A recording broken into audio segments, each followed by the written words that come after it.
On her wedding night, Elena Whitmore whispered three words that would change everything. Please don't touch me. Her new husband, Dominic Hale, Chicago's most feared crime boss, had crushed empires and ended lives without hesitation. But the bruises hidden beneath his bride's silk gown revealed a war he never expected to fight. This wasn't a business arrangement. It was a rescue mission wrapped in wedding vows. What Dominic discovered that night would ignite a war that would burn through Chicago's underworld and expose a monster everyone had protected. If you're ready for a story of darkness, redemption, and love forged in fire, stay until the end. Hit that like button and comment your city below. I want to see how far Elena's story travels. The Cathedral of St. Benedict stood like a Gothic fortress against Chicago's steel-gray sky. Its spires piercing the clouds as if attempting to reach salvation the people inside would never find. Inside, 200 guests filled the pews.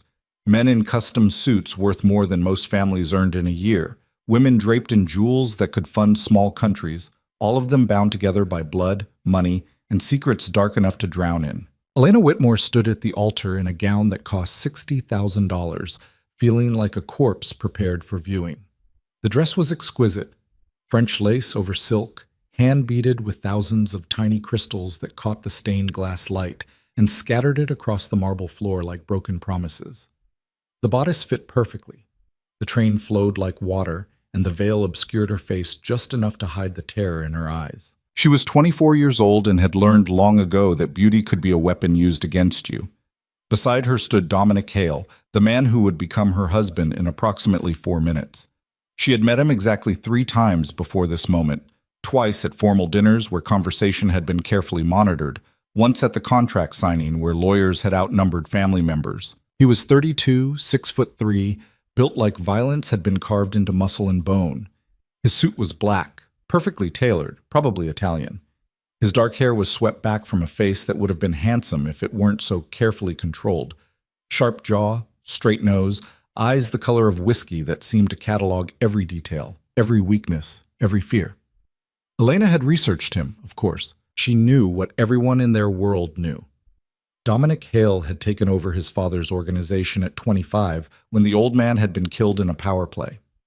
Within 6 months, Dominic had eliminated every person involved in the assassination, not just the trigger man, but everyone who had known, everyone who had helped, everyone who had stayed silent. 17 people had died. The message had been clear.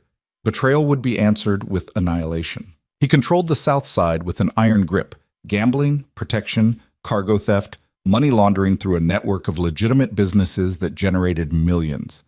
He was ruthless, efficient, and according to every source Elena had found, utterly merciless when crossed. And in approximately 4 minutes, he would own her. The priest droned through the ceremony, words about love and devotion and eternal partnership that meant nothing in this context. This wasn't a marriage. It was a merger. The Whitmore family needed Hale protection and resources. The Hale organization needed Whitmore political connections and respectability. Elena was simply the collateral that sealed the deal. She had known this day was coming for 6 months, ever since her father had informed her over breakfast that her wedding had been arranged. She hadn't been asked, hadn't been consulted. Her opinion had been as relevant as a lamp's opinion about which room it would illuminate. "Do you, Elena Marie Whitmore, take this man to be your lawfully wedded husband?" The priest's question cut through her thoughts. Elena felt 200 pairs of eyes on her back, waiting. Her father sat in the front pew, his expression carved from stone. Beside him, Victor Langston watched with the same predatory focus a snake gives a mouse before striking. Elena's hands trembled. She gripped her bouquet tighter, white knuckles against white roses. "I do," she whispered. The words tasted like ash. Dominic's response was steady, certain. "I do." When he lifted her veil, his eyes met hers for the first time that day. For just a moment, something flickered in those whiskey-colored depths. Concern, curiosity, before his expression smoothed back into careful neutrality. His kiss was brief, formal, his lips barely brushing hers. Professional, transactional. The guests applauded, the organ swelled. Rice was thrown as they walked down the aisle together, Elena's hand resting lightly on Dominic's arm, her smile fixed in place like a death mask. She had survived the ceremony. Now came the harder part. The reception was held at the Blackstone Hotel, in a ballroom that dripped with old money and new corruption. Crystal chandeliers cast prismatic light across tables laden with food most of the city could never afford. A 12-piece orchestra played while Chicago's criminal elite danced, drank, and made deals that would never appear in any contract. Elena moved through it all like a ghost, accepting congratulations from people who didn't care, smiling for photographs that would be displayed in a home she'd never chosen, playing the role of the blushing bride with the precision of someone who had learned that survival depended on performance. "You look beautiful, my dear," Victor Langston said, appearing at her elbow with the silent stealth he'd perfected. He was 53, silver-haired, distinguished in a way that made people trust him right before he destroyed them. He had been her father's closest business partner for 15 years. He had been hurting Elena for 12. "Thank you, Mr. Langston," she said, her voice steady despite the way her stomach clenched at his proximity. His hand settled on her lower back, fingers pressing just hard enough to find the bruise beneath the dress's boning. Elena's breath caught, but she didn't flinch. She'd learned not to flinch. "Such a perfect bride," Victor continued, his voice low enough that only she could hear. "I almost hate to give you up. But business is business, isn't it? And you've always understood the importance of duty." "Elena." Dominic's voice cut through the moment like a blade. He appeared beside them, his expression pleasant, but his eyes cold as he looked at Victor. "They're waiting for our first dance." Victor's hand withdrew. "Of course. Congratulations again, Dominic. You've acquired a rare treasure." "I'm aware," Dominic said flatly. He guided Elena to the dance floor, one hand settling at her waist, the other taking hers with surprising gentleness. The orchestra began a waltz, and they moved together with the mechanical precision of two people who had practiced this exactly once, 3 days ago, with a dance instructor who had been paid handsomely for discretion. "Are you all right?" Dominic asked quietly. The question surprised her. Elena looked up at him, searching for mockery or manipulation, but found only genuine concern. "I'm fine," she lied. "You flinched when Langston touched you." Elena's heart hammered. "I didn't—" "You did." Dominic's hand at her waist shifted, his touch becoming even lighter. "I'm observant, Elena. It's kept me alive in a business where most men don't see 40. And I saw the way you looked at him." Fear lanced through her. If Dominic suspected, if he asked questions, if Victor found out she'd shown weakness— "It's nothing," Elena said quickly. "Just wedding nerves." Dominic studied her for a long moment, then nodded. "We'll talk later, after this circus ends." The dance continued. Around them, other couples joined, her father with Dominic's mother, various underbosses with their wives and mistresses, Victor with a woman young enough to be his daughter. The ballroom spun like a carousel of beautiful monsters. Elena endured 4 more hours of celebration. The toast, the cake cutting, the bouquet toss, all the rituals that were supposed to mark the happiest day of her life. By the time Dominic finally guided her toward the exit, her face hurt from smiling and her entire body ached with tension. The limousine ride to Dominic's mansion in Lincoln Park was silent. Elena sat on one side, Dominic on the other, an ocean of leather seat between them. She stared out the window at Chicago streaming past, lights and shadows, wealth and poverty existing side by side, a city built on contradictions.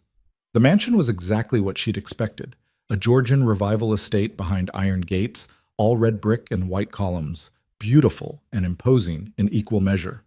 Old money architecture housing new money corruption. The staff had been dismissed for the night, giving them privacy. Dominic's housekeeper had left champagne chilling and rose petals scattered across the master bedroom in a romantic gesture that made Elena want to vomit. She stood in the foyer, still in her wedding dress, feeling the weight of what came next pressing down on her like a physical force. "Would you like something to drink?"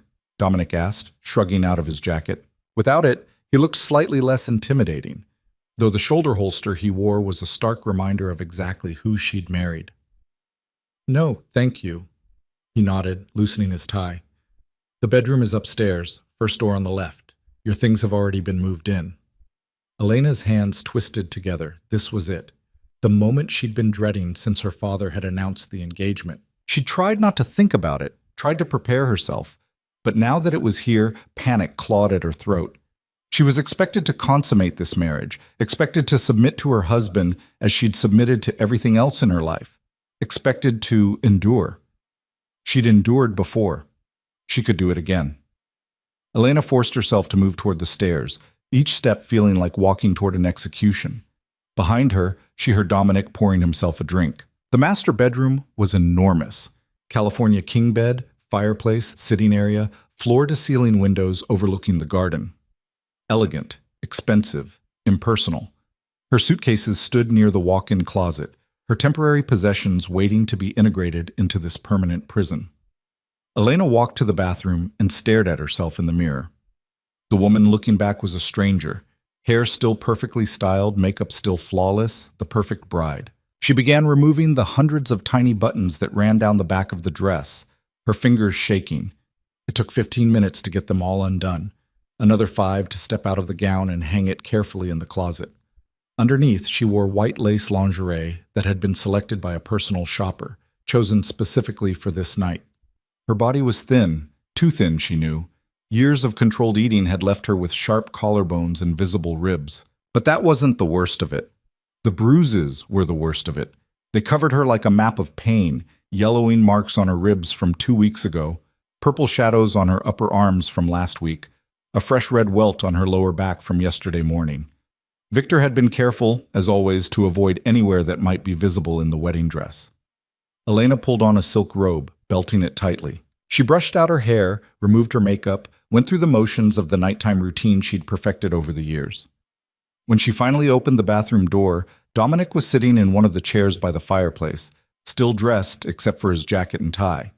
He had a glass of whiskey in one hand and was staring into the unlit fireplace with an expression she couldn't read. "Elena," he said, not looking at her. "Come here." It wasn't a request. She'd learned to recognize commands disguised as invitations. She crossed the room on silent feet, stopping a careful distance away. "Closer," Dominic said, quietly. Elena moved closer, her heart hammering so hard she was certain he could hear it. When she was within arm's reach, he finally looked at her. "I need you to understand something," he said. "This marriage was arranged by our families for political and financial reasons. I agreed to it because it benefits my organization. You agreed to it because—" He paused, his eyes searching her face. "Because you had no choice." Elena said nothing. What could she say? "I'm not a good man," Dominic continued. "I've killed people. I've destroyed lives. I've built an empire on violence and corruption. But I have rules, lines I don't cross." He set down his glass and stood. And even though he didn't move closer, Elena felt the space between them shrink. "One of those lines is forcing a woman into my bed." Elena blinked, certain she'd misheard.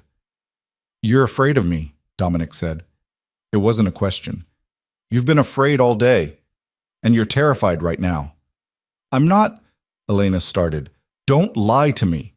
His voice was sharp but not angry. "I told you, I'm observant. I saw the way you went pale when the priest mentioned conjugal duties. I saw the way your hands shook when we came upstairs. I see the way you're standing right now like you're preparing for an assault." Shame burned through Elena's chest. "I apologize. I didn't mean to Stop apologizing." Dominic ran a hand through his hair, frustration evident. "This isn't about apologies. This is about establishing how this marriage is going to work." He walked to the windows, putting distance between them. "I don't know what you've been told about me. Probably that I'm a monster. That's not entirely wrong. But whatever you're expecting tonight, it's not happening." Elena's mind struggled to process his words. "I don't understand." "Which part?" "Any of it." Dominic turned to face her. "We're married. That's done. Our families have what they wanted. But what happens in this house, in this room, that's between us. And I'm telling you that nothing happens that you don't explicitly consent to." "But the marriage needs to be—" Elena stopped, her face flushing. "Consummated?" Dominic's laugh was bitter. "Let me worry about what our families expect. You just worry about surviving the situation you've been forced into." He moved toward the door. "The bed is yours. I have a study downstairs where I'll sleep tonight. Tomorrow we'll discuss the practicalities of this arrangement. Public appearances, household management, the things we need to coordinate. But tonight, you're safe. Do you understand? Elena nodded, not trusting her voice. Good. Dominic paused at the door. One more thing. That robe you're wearing, it's not closed as tightly as you think. And I can see bruises, Elena. Old ones and new ones. Bruises that have nothing to do with accidents. Elena's hands flew to her robe, cinching it tighter, but it was too late. Who hurt you? Dominic asked, his voice dropping to something dangerous. No one. I'm clumsy. Don't. He crossed the room in 3 strides, and Elena stumbled backward until she hit the wall. Dominic stopped just short of touching her. One hand braced against the wall beside her head, his eyes blazing. I've seen abuse, Elena. I know what it looks like. Those bruises are systematic. Someone has been hurting you deliberately, carefully, for a long time. Tears burned Elena's eyes. She couldn't do this, couldn't talk about it. If she talked about it, Victor would know, and then it would get worse, and please, she whispered, the word breaking. Please don't ask me this. Something shifted in Dominic's expression, the anger banking, replaced by something that looked almost like pain. All right, he said quietly, stepping back. All right. Not tonight. He moved toward the door again, then paused. But Elena, whoever hurt you, they're going to answer for it. That's a promise. Then he was gone, the door closing softly behind him. Elena stood against the wall for a long moment, her legs shaking too hard to support her. Then she slid down to the floor and buried her face in her hands. For the first time in 12 years, someone had seen her pain and offered protection instead of causing more. She didn't know whether to feel relieved or terrified. Elena didn't sleep. She lay in Dominic's bed, her bed now, she supposed, staring at the ceiling, listening to the house settle around her. Every creak made her tense, expecting Dominic to change his mind and return, but the door stayed closed. At 3 a.m, she finally gave up on sleep and wandered to the windows. The garden below was perfectly manicured, even in the darkness. Neat hedges, stone pathways, a fountain that caught the moonlight, beautiful and controlled, like everything else in this world. Her phone buzzed on the nightstand. Elena picked it up, her stomach dropping when she saw the sender. Victor. Beautiful ceremony. Sleep well, little bird. We'll talk soon. The message came with a photo. Elena and Dominic at the altar, the moment after their first kiss. But it wasn't the image that made Elena's hands shake. It was the reminder that Victor was still watching, still waiting, still in control. She deleted the message and turned off her phone. When dawn finally broke, painting the sky in shades of pink and gold, Elena forced herself into the shower. The hot water stung against her bruises, but she welcomed the pain. It was familiar, grounding. She dressed carefully in slacks and a high-necked blouse that covered everything that needed covering, then made her way downstairs. The kitchen was massive, professional-grade appliances, marble countertops, an island that could seat 8. Dominic stood at the stove, cooking eggs with the same focused precision he probably brought to everything. Coffee's fresh, he said without turning around. Mugs are in the cabinet above the pot. Elena poured herself a cup, adding cream from the refrigerator. The normalcy of the moment felt surreal. How do you like your eggs? Dominic asked. I don't usually eat breakfast. He turned to look at her, his expression unreadable. You don't usually eat much of anything, from what I observed yesterday. You barely touched your food at the reception. I wasn't hungry. Or you're not allowed to be hungry. He plated 2 servings of eggs, added toast, and set both plates on the island. Sit, eat. Elena sat but didn't touch the food. Dominic took the stool across from her and began eating his own breakfast, seemingly unconcerned by her hesitation. We need to establish some rules, he said after a moment. First, this house is neutral territory. Whatever happens outside these walls, business, family politics, all of it, it stays outside. In here, you're safe. Safe from what? From anyone who wants to hurt you, including me. Elena looked down at her plate. You don't know what you're offering. Then tell me. She shook her head. I can't. Dominic set down his fork. Let me guess. You've been threatened. Someone told you that if you talk, there will be consequences. Not just for you, for someone you care about. Elena's silence was answer enough. Here's what you need to understand, Dominic continued. I'm the head of one of the most powerful crime families in Chicago. I have resources, connections, and enough firepower to start a small war. Whoever is threatening you, they're not untouchable. You don't know that. Try me. Elena met his eyes and saw something she hadn't expected. Genuine determination. Not the cold calculation of a business deal, but actual commitment. It terrified her almost as much as it tempted her. Eat your breakfast, Dominic said, his tone gentling. We don't have to talk about this now. But we will talk about it, Elena. Eventually. She picked up her fork and took a small bite of eggs. They were perfectly cooked, seasoned just right. Under different circumstances, she might have enjoyed them. Second rule, Dominic said, public appearances. We'll need to present as a united couple. Dinners, events, family gatherings. I'll need you to play the role of devoted wife. In exchange, I'll ensure you're never alone with anyone you're uncomfortable with. That might be difficult to arrange. Let me worry about the logistics. You just tell me who to watch. Elena took another bite, considering. And in private? In private, we're roommates, partners in a business arrangement. I won't make demands on your time or your body. You're free to come and go as you please, as long as you clear it with my security team first. So I'm a prisoner with better accommodations. Dominic's jaw tightened. You're my wife.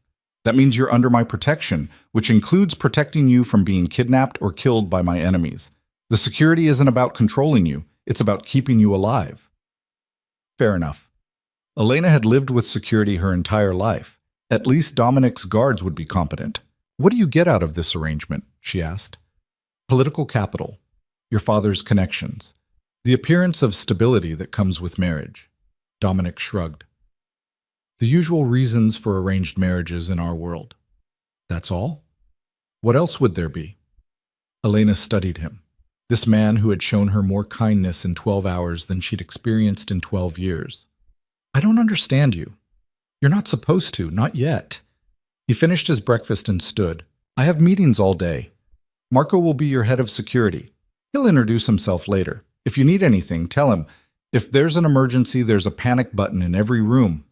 He pointed to a small device mounted near the door. Press it, and armed response arrives in under 90 seconds. Armed response for what? For whatever makes you press the button. He started to leave, then paused. Elena, the bruises I saw last night, when did you get the most recent one? Elena's hand unconsciously went to her lower back. Yesterday morning. Before or after you arrived at the church? Before.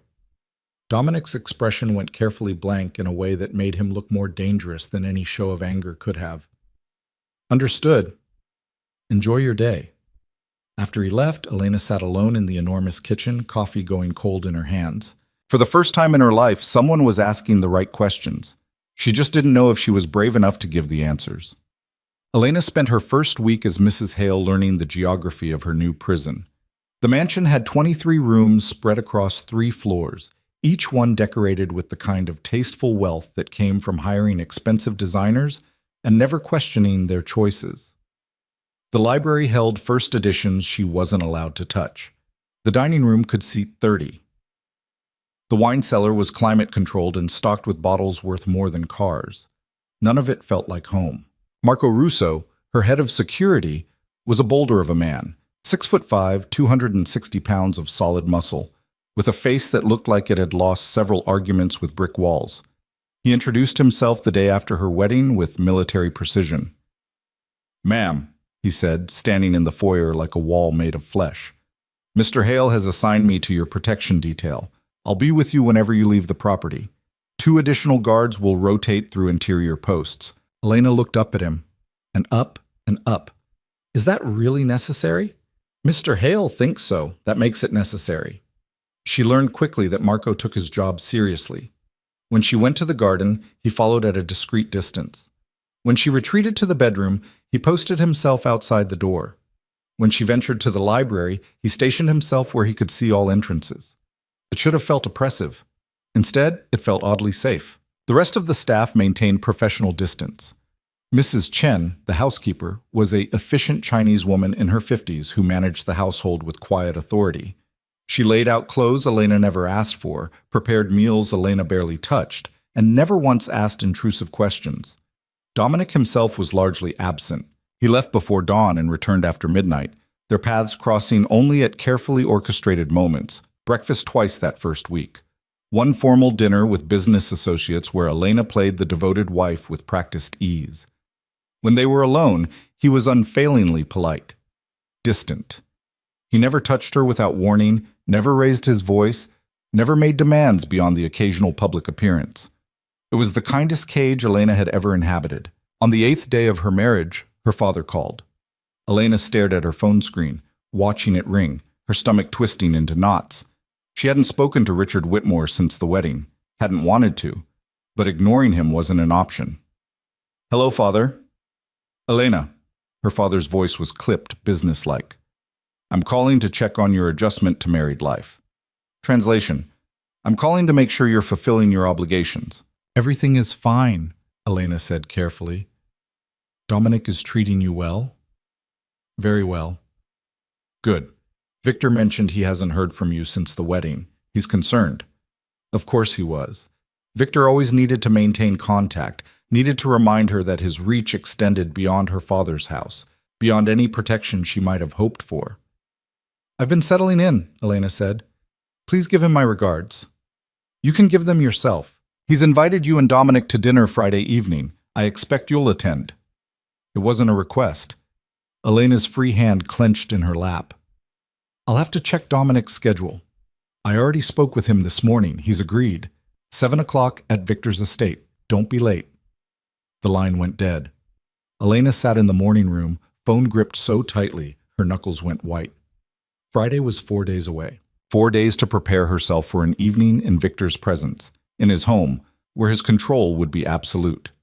The panic attack hit like a freight train, chest tightening, breath coming in short gasps, the room spinning around her. She doubled over, trying to remember the breathing exercises her childhood therapist had taught her before her father had decided therapy was a waste of money.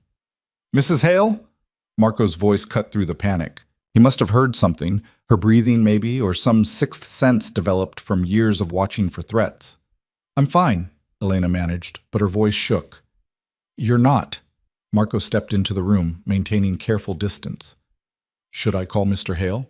No, please don't. I need a minute." Marco studied her with sharp eyes, then nodded. "I'll be outside if you need anything." After he left, Elena forced herself to breathe slowly, counting each inhale and exhale until the panic receded to manageable levels. She couldn't fall apart. Not here. Not where people were watching. She made it until midnight before the nightmares started. Elena woke screaming, tangled in silk sheets, Victor's hand still phantom real on her skin. The bedroom door burst open and Marco rushed in, weapon drawn, scanning for threats. "What happened?" he demanded. "Nothing. Bad dream. I'm sorry. I didn't mean to." But Marco was already speaking into his radio. "Stand down. False alarm." He holstered his gun and looked at Elena with something that might have been sympathy. "Mr. Hale is on his way up." "That's not necessary." Dominic appeared in the doorway, still dressed despite the late hour, his expression sharp with concern. "Marco, give us the room." "Yes, sir." After the door closed, Dominic moved to the sitting area, careful to keep distance between them. "Another nightmare." Elena pulled her knees to her chest, suddenly aware that her nightgown was damp with sweat and her hands were still shaking. "How did you know there were others?" "Mrs. Chen mentioned you've been waking up screaming every night this week. I wanted to give you space, but..." He ran a hand through his hair. "Elena, you can't keep doing this to yourself." "I'm fine." "You're not." Dominic's voice was firm, but not harsh. "And before you tell me again that I don't understand, let me save you the effort. You're right, I don't understand, because you won't tell me what's happening." Elena looked away. "You wouldn't believe me if I did." "Try me." The words hung between them, a challenge and an invitation wrapped together. Elena thought about her father's call, about Friday's dinner, about 12 years of silence and survival. "Your father knows?" "I told him once when I was 15. He said I was lying for attention. Locked me in my room for 3 days without food." The memory still burned. "After that, I learned to stay quiet." Dominic's expression had gone dangerously blank. The same look he'd worn when she'd first mentioned the bruises. "How long has this been happening?" 12 years. And it's still happening? Elena nodded. The last time was the morning of our wedding. He cornered me in this bridal suite, said he wanted to give me a wedding present. Her hand moved unconsciously to her lower back. That's where the fresh bruise came from. The silence that followed was heavy enough to crush bones. Dominic stood and walked to the windows, his back to her, shoulders rigid with tension. We're having dinner at his house Friday, Elena continued. My father arranged it. Victor always wants to remind me that I still belong to him, even married. No. The word was soft but absolute. Dominic turned to face her. You're not going. I don't have a choice. If I refuse, my father will— Your father, Dominic said coldly, can go to hell, and so can Victor Langston. You don't understand. Victor has leverage. He knows things about my father's business, about our family. If you anger him, what? He'll hurt you. Elena, he's already hurting you. He's been hurting you for 12 years while your father looked the other way and everyone else pretended not to notice. Dominic crossed the room and crouched in front of her chair, putting them at eye level. That ends now. You can't protect me from him. He's too powerful. I'm more powerful. There was no arrogance in the statement, just fact. And unlike your father, I don't make a habit of sacrificing women to protect my business interests. Elena felt something crack inside her chest. A wall she'd built so carefully over 12 years, beginning to crumble. Why do you care? Dominic's laugh was bitter. Because I'm not a complete monster, despite what my reputation suggests. Because you're my wife, which makes you my responsibility. Because— He stopped, jaw tightening. Because no one should have to live like this. If you go after Victor, it'll start a war. Then we'll have a war. People will die. People die every day in our world, Elena. The difference is whether they die for a reason that matters. Dominic stood. Get some sleep. Tomorrow, I'm making some calls. Dominic, this isn't a negotiation. You told me the truth. Now I'm acting on it. He moved toward the door, then paused. One more thing. I need names. Everyone who knew what Victor was doing and stayed silent. Everyone who helped him. Everyone who looked the other way. Elena's heart hammered. That's a long list. I have time. After he left, Elena sat in the dark, trembling with something that felt dangerously close to hope. The next morning, Elena woke to find Dominic in the kitchen again, but this time he wasn't alone. 3 men sat at the island, hard-faced, dangerous-looking men who went quiet when she entered.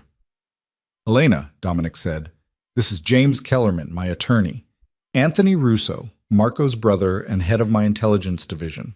And Dr. Sarah Mitchell, who specializes in trauma cases. Elena froze in the doorway. What is this?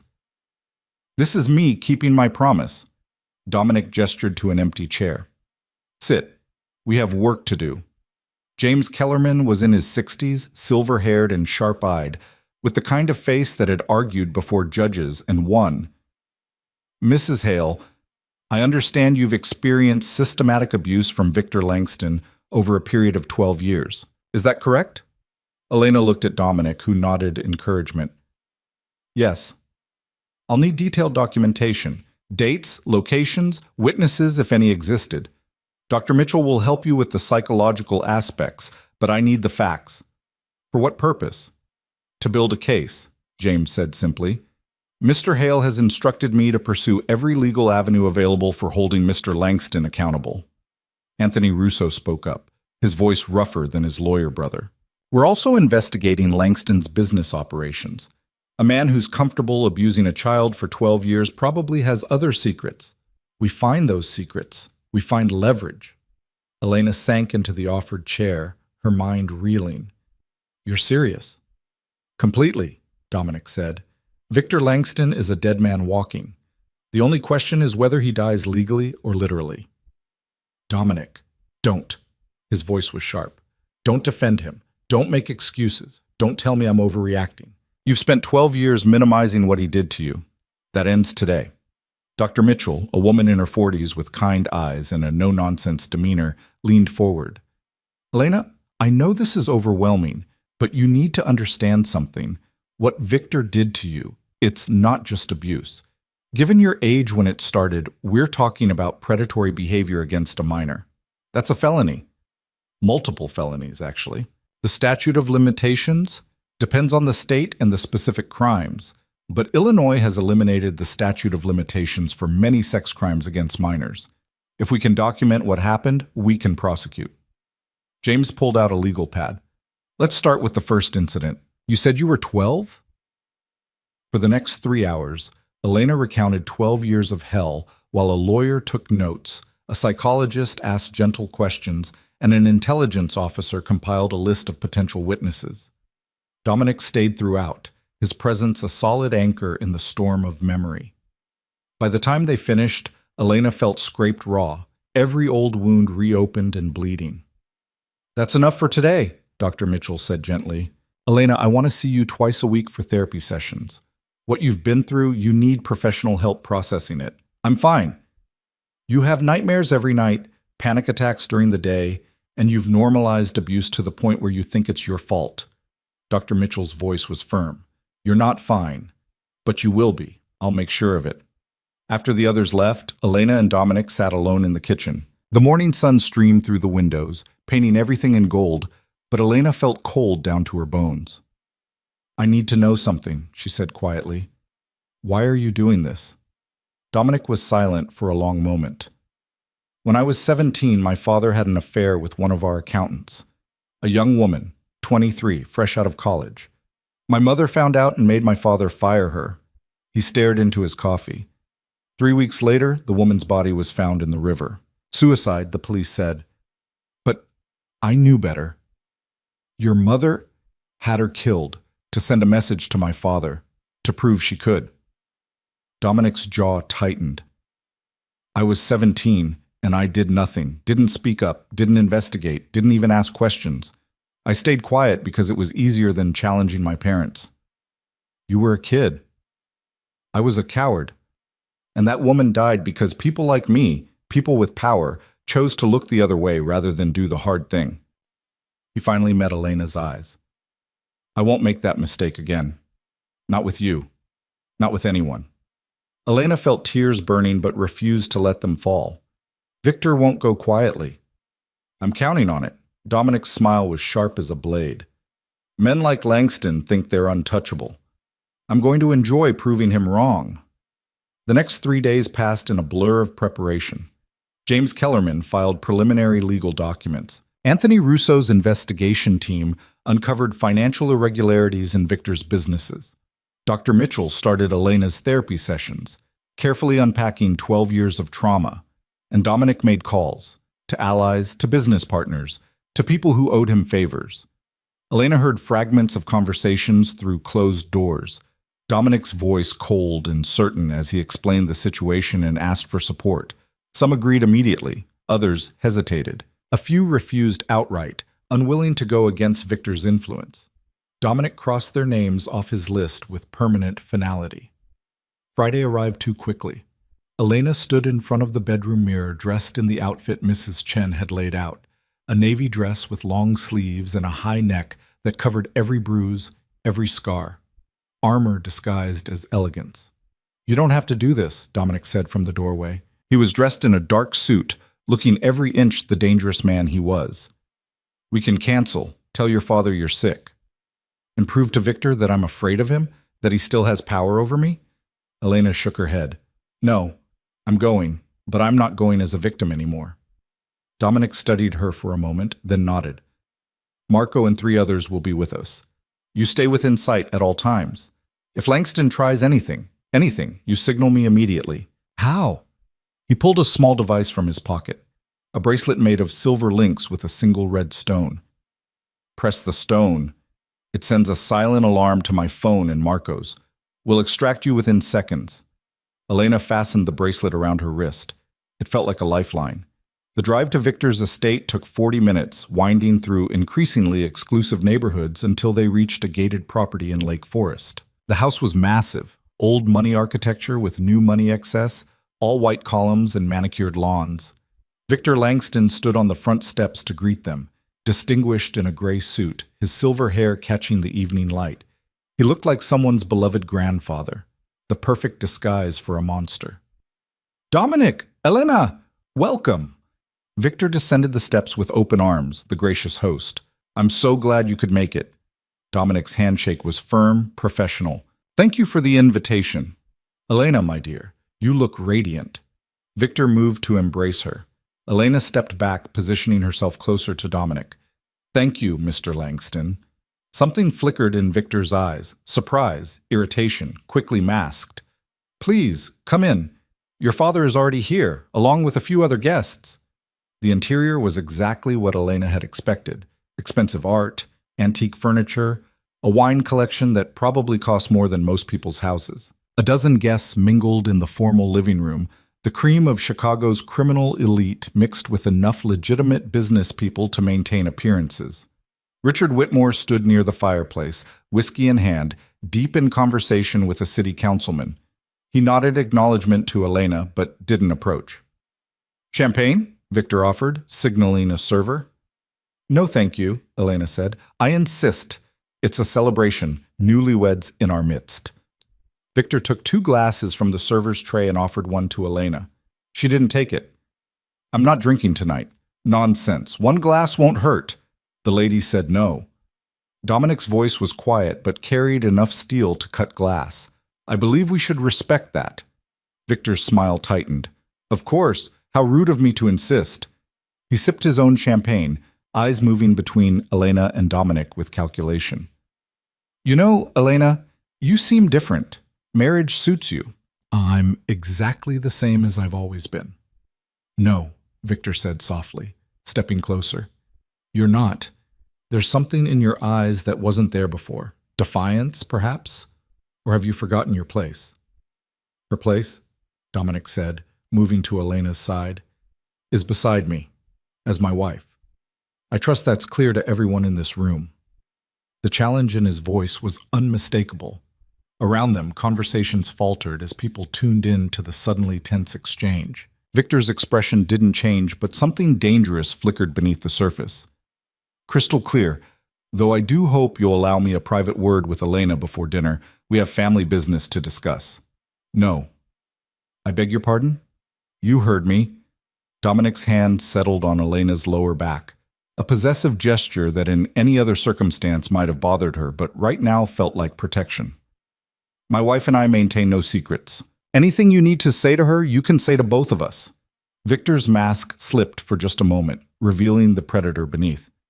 Dominic, I've known Elena since she was a child. Surely you can spare me 5 minutes. Not even 5 seconds. Dominic's voice dropped to something lethal. In fact, I think it's time we had a conversation, Victor, about boundaries, about respect, about what happens to men who forget both. The room had gone completely silent now. Elena's father moved toward them, alarm evident on his face. Dominic, perhaps we should stay out of this, Richard. Dominic didn't even look at him. This is between me and Langston. Victor set down his champagne glass with deliberate care. You're making a mistake, boy. I'm correcting one. See, I've been doing some research on you, Victor. Fascinating reading. Financial irregularities in your shipping company. Missing funds from the charity you run. And then there are the whispers. Young women who've worked for you over the years, who left suddenly, who won't talk about their time in your employment. Careful, Victor said, his voice dropping to a whisper. You're treading on very dangerous ground. I'm just getting started. Dominic smiled, and it was terrifying. You see, I've made a career out of finding people's pressure points and applying force until something breaks. And you, Victor, you have a lot of pressure points. And all of you, every single person in this room, knew something was wrong and said nothing. The silence was deafening. Elena, Victor said carefully, you're clearly upset. Perhaps I should what? Go back to being the perfect victim? The quiet little bird who never complained, never fought back? Elena's voice was shaking but strong. I'm done with that. I'm done with all of you. Her father's face had gone purple. How dare you make such accusations? How dare I? Elena laughed, the sound brittle. How dare you sell me to save your business? How dare you look the other way while your partner tortured your daughter for 12 years? How dare you call yourself a father? Richard raised his hand. Whether to strike her or just gesture, Elena would never know. Because Dominic moved faster than thought, catching his wrist in an iron grip. "Touch her," Dominic said softly, "and I'll break every bone in your hand before I start on the rest of you." Marco and the other guards had materialized from the edges of the room, hands inside their jackets, eyes scanning for threats. Victor's own security moved in response, and suddenly the elegant dinner party had become an armed standoff. "Enough!" Victor's voice cracked like a whip. "Everyone stand down. This is still my home, and there will be no bloodshed under my roof." He turned to Dominic. "You've made your point. Take your wife and leave." "Gladly. But understand something, Langston. This isn't over. Not even close." Dominic released Richard's wrist and guided Elena toward the door, guards forming a protective circle around them. "You hurt her again. You even look at her wrong. And I will dismantle everything you've built, your businesses, your reputation, your life. That's not a threat. It's a guarantee." They were almost at the door when Victor spoke again. "You're declaring war over a woman who's not even worth the trouble, Dominic. That seems unwise." Dominic stopped, turned, and in his eyes was something that made grown men step back. "No," he said quietly, "I'm declaring war over a man who thought he could abuse a child and get away with it for 12 years. There's a difference, and you're about to learn what happens when someone finally calls you to account." Then they were outside, sirens wailing in the distance. Someone had called the police, probably, and Elena was in the car with Dominic, speeding away from Victor's estate and 12 years of silence. She started shaking and couldn't stop. Dominic pulled her against his chest, one arm around her shoulders, solid and warm and safe. "You did it," he murmured. "You stood up to him. You told the truth." "I'm so scared," Elena whispered. "I know. But you're not alone anymore. You'll never be alone again." Elena buried her face in his shoulder and, for the first time in 12 years, believed that might actually be true. The fallout from Victor's dinner party hit like a Category 5 hurricane. By morning, Elena's phone had 63 missed calls. Her father, various family members, business associates, people she barely knew suddenly desperate to weigh in on her very public accusation. She turned off her phone and threw it in a drawer. Dominic's response was more direct. He called a meeting. The conference room in his downtown office was designed to intimidate, floor-to-ceiling windows overlooking the Chicago skyline, a table that could seat 20, walls lined with abstract art that probably cost more than most people earned in a lifetime. But the men gathered around that table weren't intimidated by expensive furniture. They were the heads of Chicago's most powerful crime families, and they'd seen worse things than art. Elena sat beside Dominic, the only woman in the room, feeling the weight of hostile stares. She'd been married to Dominic for less than 3 weeks, and now she was the reason their careful alliance was fracturing. "Let me make sure I understand," said Thomas Mercado, head of the South American drug pipeline. He was 50, scarred, with eyes that had seen too much death to be shocked by anything. "You're asking us to turn against Victor Langston because he allegedly hurt your wife when she was younger?" "Not allegedly," Dominic said coldly. "Definitively. And not just hurt. Systematically abused for 12 years while her father and everyone else in our world looked the other way." "With respect," said Patrick O'Brien, the Irish arms dealer who controlled the docks. "What Victor does in his personal life isn't our concern. We have business arrangements with him, profitable ones." "Then I suggest you dissolve them," Dominic said, "because I'm bringing Victor down.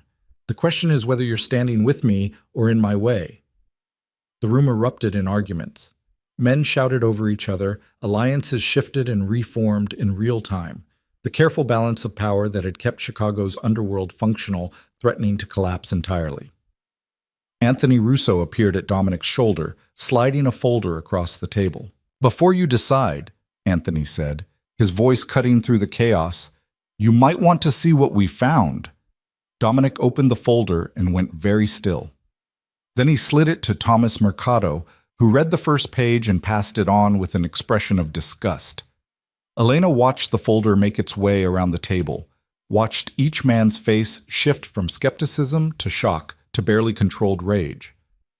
"What is it?" she asked quietly. "Proof," Dominic said, "that Victor's been running something far worse than we suspected." When the folder reached Patrick O'Brien, he stood abruptly, his chair scraping across marble. "This is verified?" "Every word," Anthony said. "Bank records, witness statements, physical evidence. Victor Langston has been operating a trafficking network for the past 8 years. Young women, some barely legal, some younger, brought in through his shipping company, distributed to clients across the country." The silence that followed was absolute. "How many?" asked Vincent Calabrese, the old-school Italian who controlled waste management and construction. "We've identified 43 victims so far," Anthony said. "That's just what we could document. The actual number is probably higher." Thomas Mercado's fist slammed down on the table. "That's sick, son of a bitch. He sat in my home, ate at my table, played with my daughter." "We all did business with him," Vincent said quietly. "Because he threatened to kill anyone I told. Because my own father called me a liar and locked me in my room for 3 days." Elena's voice didn't shake. She'd done her shaking in Dr. Mitchell's office. Now there was only cold, hard truth. Because in our world, men like Victor get away with anything as long as they're profitable. Vincent looked at Dominic. "What do you want from us?" "Support. When I move against Victor, I need to know you won't interfere. Better yet, I need you to cut ties publicly. Show him he's isolated. And if we refuse, then you're choosing to protect a man who traffics children. I'll remember that. And so will everyone else." Dominic's smile was sharp. "How do you think your family will react when they find out you knew about this and did nothing?" It was a threat wrapped in truth, and everyone in the room knew it. Thomas stood. "The Mercado family stands with you. Anyone who hurts kids deserves whatever's coming to them." One by one, the others followed. Patrick, Vincent. Even the cautious ones who'd initially balked. By the time the meeting ended, Victor Langston had lost every major alliance he'd built over 3 decades. "That was easier than I expected," Elena said after the room cleared.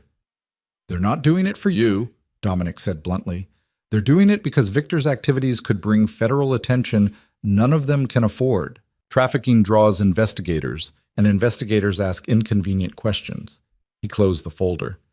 "But their reasons don't matter. What matters is Victor's now a pariah. He won't take this lying down. I'm counting on it." Dominic was right. Victor's response came that same evening. Elena was in the library trying to read and failing to focus when Marco burst through the door with his weapon drawn. "We need to move you to the safe room, now." "What's happening?" 3 cars just breached the outer gate. Armed occupants. An explosion rocked the house, glass shattering somewhere on the first floor. "Move!"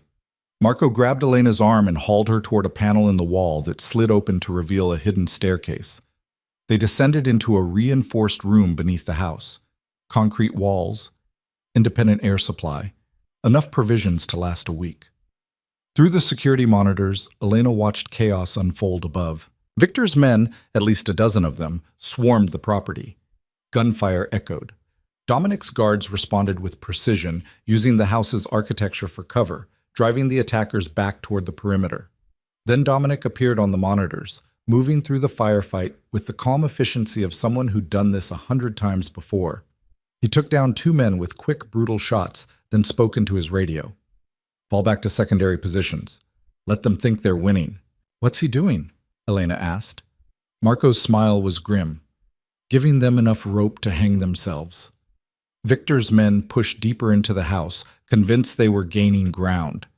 What they didn't realize was that Dominic's forces were herding them exactly where he wanted them, into the east wing, where every exit could be sealed remotely. Dominic's voice came through the security speakers. "Seal it." Steel shutters slammed down over windows and doors. Victor's men found themselves trapped in a kill box with nowhere to run. "You have one chance to surrender," Dominic's voice echoed through the house's intercom. "Throw down your weapons and walk out with your hands up. You'll live to see tomorrow. Refuse and you won't." The silence stretched. Then one by one, weapons clattered to the floor. Dominic's men moved in, zip-tying hands, collecting weapons, securing prisoners. Within 20 minutes, the assault was over. Marco received confirmation through his earpiece. "All clear. 12 hostiles in custody. 2 of ours injured. Non-critical." When Elena emerged from the safe room, the mansion looked like a war zone. Bullet holes pocked the walls. Glass covered the marble floors. Blood stained the antique rug in the foyer. Dominic stood in the middle of it all, suit jacket discarded, shoulder holster visible, a cut above his left eye bleeding sluggishly. He was on the phone, his voice cold and precise. I don't care what it costs. I want every property Victor owns under surveillance by morning. Bank accounts frozen.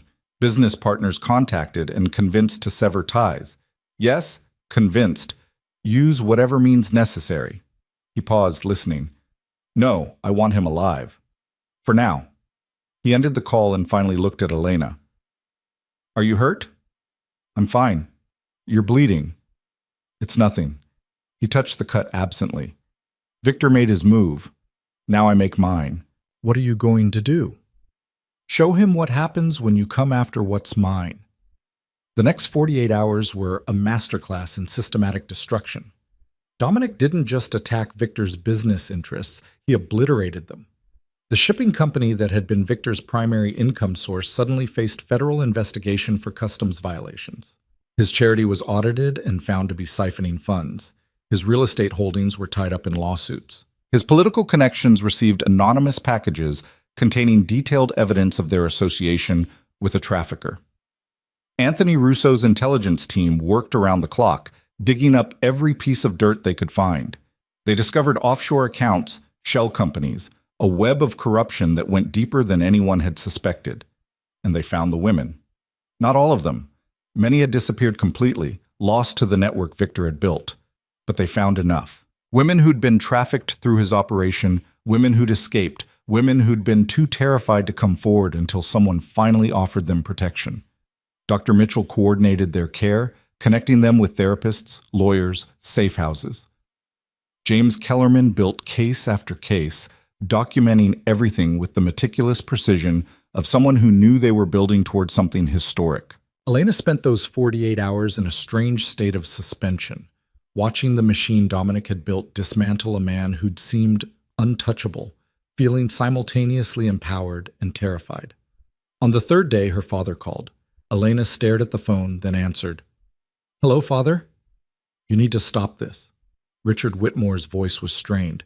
Elena, I know you're angry, but you're destroying everything. Victor's threatening to release information about my business dealings.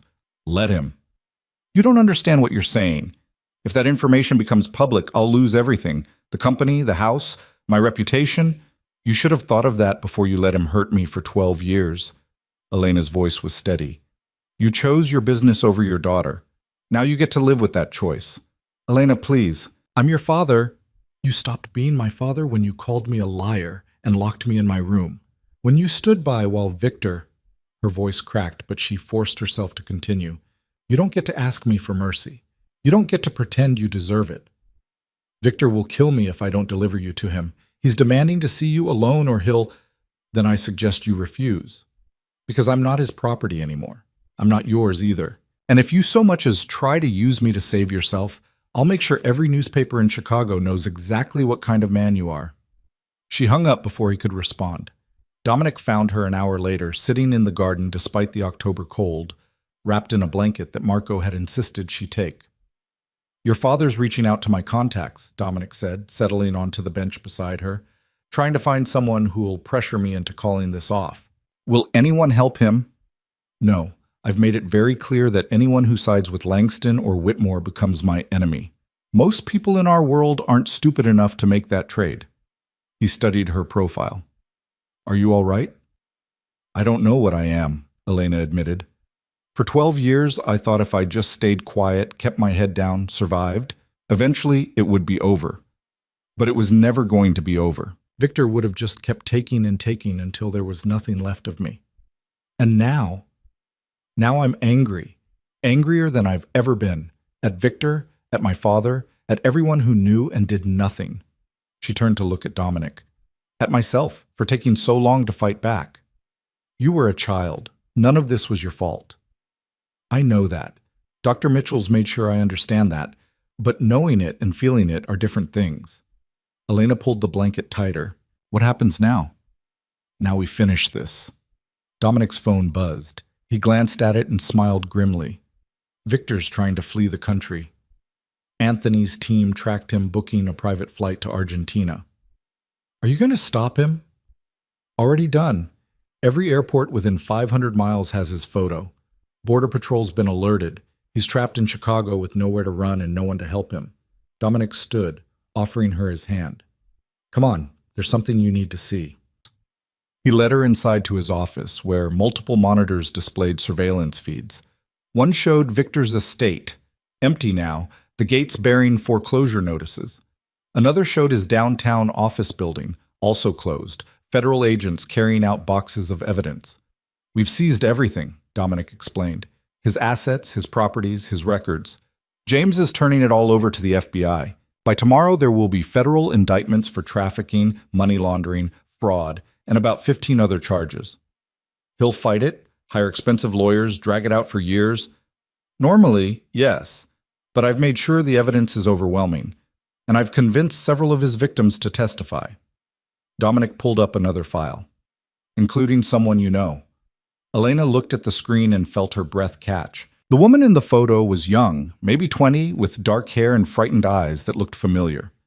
Maria Castellano, Dominic said. She worked for Victor 3 years ago. Thought she was interviewing for a legitimate secretary position. Instead, he kept her prisoner for 8 months. I remember her, Elena whispered. She came to dinner at my father's house once. She looked so scared, and I didn't help her. I saw what was happening, and I did nothing. You were barely 21, still trapped yourself. You couldn't have saved her. I could have tried. Well, now you can. Dominic closed the file. Maria's agreed to testify, but she's terrified. She needs to know she's not alone. I thought maybe, if you were willing, you could talk to her, show her that survivors can fight back. Elena looked at the photo again, at those frightened eyes that mirrored her own for so many years. Set up a meeting. I'll talk to her. The meeting happened 2 days later in a safe house Anthony's team had secured. Maria sat on a worn couch, picking at her nails, radiating anxiety. When Elena walked in, the younger woman looked up with a mixture of recognition and hope. You're Elena Whitmore, Maria said. I saw you at that dinner. You looked like you understood. I did. Elena sat across from her, careful to maintain distance. Victor hurt me too, for 12 years. Maria's eyes widened. 12 years? But you were his partner's daughter. How did no one... Because people see what they want to see. And powerful men like Victor are very good at hiding what they don't want seen. Elena leaned forward. But he can't hide anymore. We're making sure of that.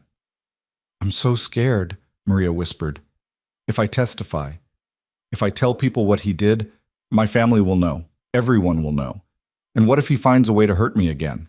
He won't. Dominic Hale has made sure of that. Victor's isolated, his resources are frozen, his allies have abandoned him. He's a dead man walking. Elena reached out slowly, telegraphing the movement, and took Maria's hand. You're not alone. I'll be testifying too. So will others. We're going to stand up in court and tell the truth, and Victor is going to pay for every single thing he did. You're really going to testify even though everyone will know? Everyone already knows. I told them at Victor's own dinner party in front of half of Chicago's elite. And you know what? I'm not ashamed anymore. He should be ashamed. Everyone who protected him should be ashamed, but not us. Never us. Maria's grip tightened. Okay. I'll do it. I'll testify. Over the next week, 4 more women came forward. Each one had a story that made Elena's blood boil. Manipulation, coercion, violence. Victor had been a predator for decades, and the full scope of his crimes was only now becoming clear. James Kellerman worked with federal prosecutors to build an airtight case. The evidence was overwhelming. Financial records proving Victor had profited from trafficking, witness testimony detailing his crimes, physical evidence that made denial impossible. But Victor still had one card to play. Elena was in a therapy session with Dr. Mitchell when Marco burst in, his expression grim. We have a situation. Victor's issued a statement through his lawyer. He's claiming everything is a conspiracy, that you and Dominic fabricated evidence to destroy him because of a business dispute. Let him claim whatever he wants, Elena said. The evidence speaks for itself. There's more. Marco hesitated. He's threatening to release information about your father's criminal activities unless you recant your testimony. I don't care what he releases. Elena, doctor. Mitchell said gently, your father may be facing serious legal consequences if this information becomes public. Good. He deserves them. Elena stood. Is there anything else? Marco exchanged glances with Dr. Mitchell. Victor's demanding to meet with you, alone. He says if you don't agree, he'll hurt the other women who've agreed to testify.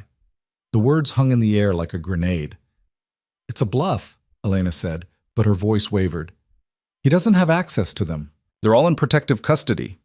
Probably, but we can't be certain. He may have resources we don't know about. Marco's jaw tightened. Mr. Hale says absolutely not. He's refused on your behalf. What if it's not a bluff? What if Victor really can hurt them? Elena felt panic rising. I can't let him hurt anyone else because of me. It's not because of you, Dr. Mitchell interrupted firmly. It's because of him, because he's a predator who's finally being held accountable. Don't let him manipulate you into thinking you're responsible for his actions. Elena knew Dr. Mitchell was right. Intellectually, she understood that Victor's threats were just another form of control, another attempt to make her compliant and silent. But 12 years of conditioning didn't disappear in 3 weeks. She excused herself and went to find Dominic.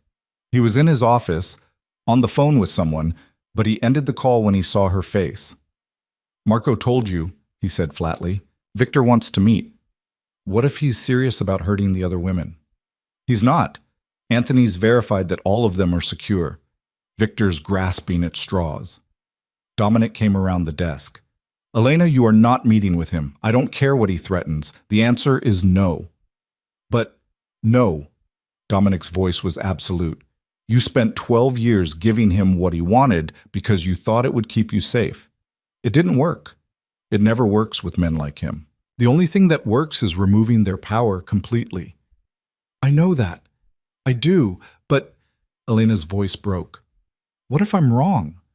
What if someone gets hurt because I refused? Then it's Victor's fault, not yours. He pulls the trigger, metaphorically or literally, not you. Dominic's expression softened slightly. I understand the guilt. I understand the fear. But you need to trust me on this. Meeting with him would be a mistake. Elena wanted to argue, wanted to insist she could handle it, that she was strong enough now. But the truth was, she wasn't sure. Victor had controlled her for so long that the idea of facing him alone, even now, terrified her. Okay, she said quietly. Okay, no meeting. Good. Dominic pulled her into an unexpected embrace. Brief, careful, but solid. We're going to end this. Soon. I promise. 2 days later, everything changed. Elena woke to Marco pounding on her bedroom door, shouting her name with an urgency that sent ice through her veins. What's wrong? She called, grabbing a robe. Turn on the news. Channel 7. Now! Elena fumbled for the remote, turning on the television. The morning news showed aerial footage of a warehouse on the south side, police cars and federal vehicles surrounding it. Breaking news this morning as federal agents raid a property owned by businessman Victor Langston. Sources say they've discovered evidence of human trafficking, with multiple victims found inside. The camera cut to a reporter on the ground. We're receiving reports that at least 6 women were recovered from this location, all showing signs of prolonged captivity. FBI officials are calling this one of the largest trafficking busts in Chicago history. Elena's phone rang. Dominic. Are you watching? He asked without preamble. Yes. What happened? Anthony's team found the warehouse 2 days ago, but waited to move until we had enough evidence for federal charges. They raided it at dawn. Found 6 women Victor was holding, some of them there for months. Dominic's voice was tight with controlled rage. Elena, one of them was only 15.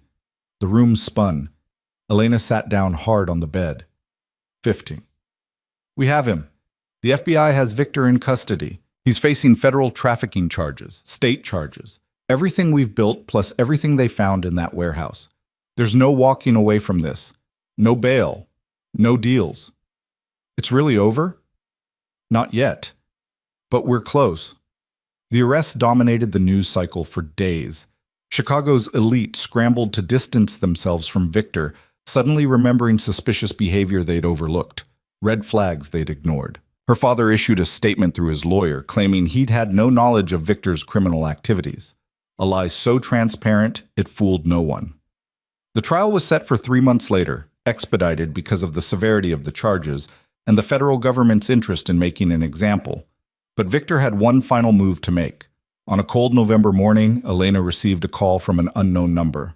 Against her better judgment, she answered, "Hello, little bird." Victor's voice sent ice through her veins. "How are you calling me? You're in custody." Lawyers can be very creative. I have 5 minutes before they realize I'm using a phone I shouldn't have. Victor's tone was almost pleasant, like they were discussing the weather. "I wanted to tell you how impressed I am. You've grown a spine, married well, destroyed my life quite thoroughly." "You destroyed your own life." "Perhaps, but you helped." He paused. "I'm going to prison, Elena." "That's inevitable now. But I want you to know something. I'm going to spend every day for the rest of my life making sure you never feel safe. I have friends in places you can't imagine, people who owe me favors. And one day, when you've finally relaxed, when you think you've won, they'll remind you that I never forget." Elena's hand tightened on the phone. 3 weeks ago, those words would have destroyed her, would have sent her spiraling into panic and fear. But 3 weeks ago, she hadn't stood in front of Chicago's elite and named her abuser, hadn't watched that abuser lose everything, hadn't found her voice after 12 years of silence. "You're pathetic," she said clearly. "A small, broken man who hurt people weaker than him because it was the only way you could feel powerful, and now you're going to spend the rest of your life in a cage with men who hate predators even more than I do. I hope you suffer, Victor. I hope every single day is agony, and I hope you die knowing that I won." She hung up before he could respond. Her hands were shaking, adrenaline flooding her system, but underneath the fear was something new, satisfaction. She'd faced him, not in person, but close enough, and she hadn't crumbled. When she told Dominic about the call, his response was swift and absolute. He had Anthony trace the number, identify everyone who'd helped Victor make the call, and ensure they all faced consequences. Within 24 hours, 2 corrupt guards had been fired and charged with facilitating criminal communication. "He won't be able to contact you again," Dominic said. "I've made sure of it." "Even if he does," Elena said quietly, "I'm not afraid of him anymore. Not like I was." Dominic studied her for a long moment. "No, you're not. You're stronger than he ever gave you credit for." "I'm stronger than I gave me credit for." The trial began on a gray January morning, the courthouse steps crowded with reporters and protesters. Elena walked through the gauntlet with Dominic at her side, Maria and the other survivors behind them, a wall of guards ensuring their safety. Inside, the courtroom was packed. Elena took the stand on the 3rd day, swore to tell the truth, and did exactly that. Victor's lawyer tried to paint her as a scorned woman seeking revenge, but James Kellerman shredded that narrative with evidence. Therapy records from when she was 15, showing clear signs of abuse that her father had ignored. Testimony from household staff who'd witnessed Victor's violence. Phone records proving he'd contacted her obsessively even after her marriage. When Maria took the stand and told her story, kept prisoner for 8 months, used and discarded like trash, 3 jurors were openly crying. The 15-year-old girl they'd found in the warehouse testified via video link, her face obscured, her voice small but steady, as she described being promised a modeling career and instead finding hell. Victor sat through it all with the blank expression of a man who'd already accepted his fate. The jury deliberated for 90 minutes. Guilty on all counts. The judge set sentencing for 2 weeks later, but everyone knew what the outcome would be. Federal trafficking charges alone carried a minimum of 15 years. Combined with everything else, Victor Langston would die in prison. Elena stood outside the courthouse, breathing in cold January air, and felt something she hadn't experienced in 12 years, freedom. "How do you feel?" Dominic asked. "Like I can finally breathe," Elena said. Then she turned and walked straight into his arms, letting him hold her while she cried tears of relief and rage and victory all mixed together. Around them, cameras flashed and reporters shouted questions, but Elena didn't care. For the first time in her life, she was exactly where she wanted to be. The sentencing hearing took place on a Wednesday morning that felt more like the ending of a war than a legal proceeding.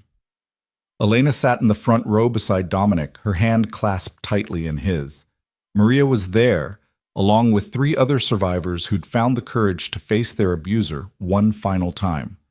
The courtroom was quieter than it had been during the trial.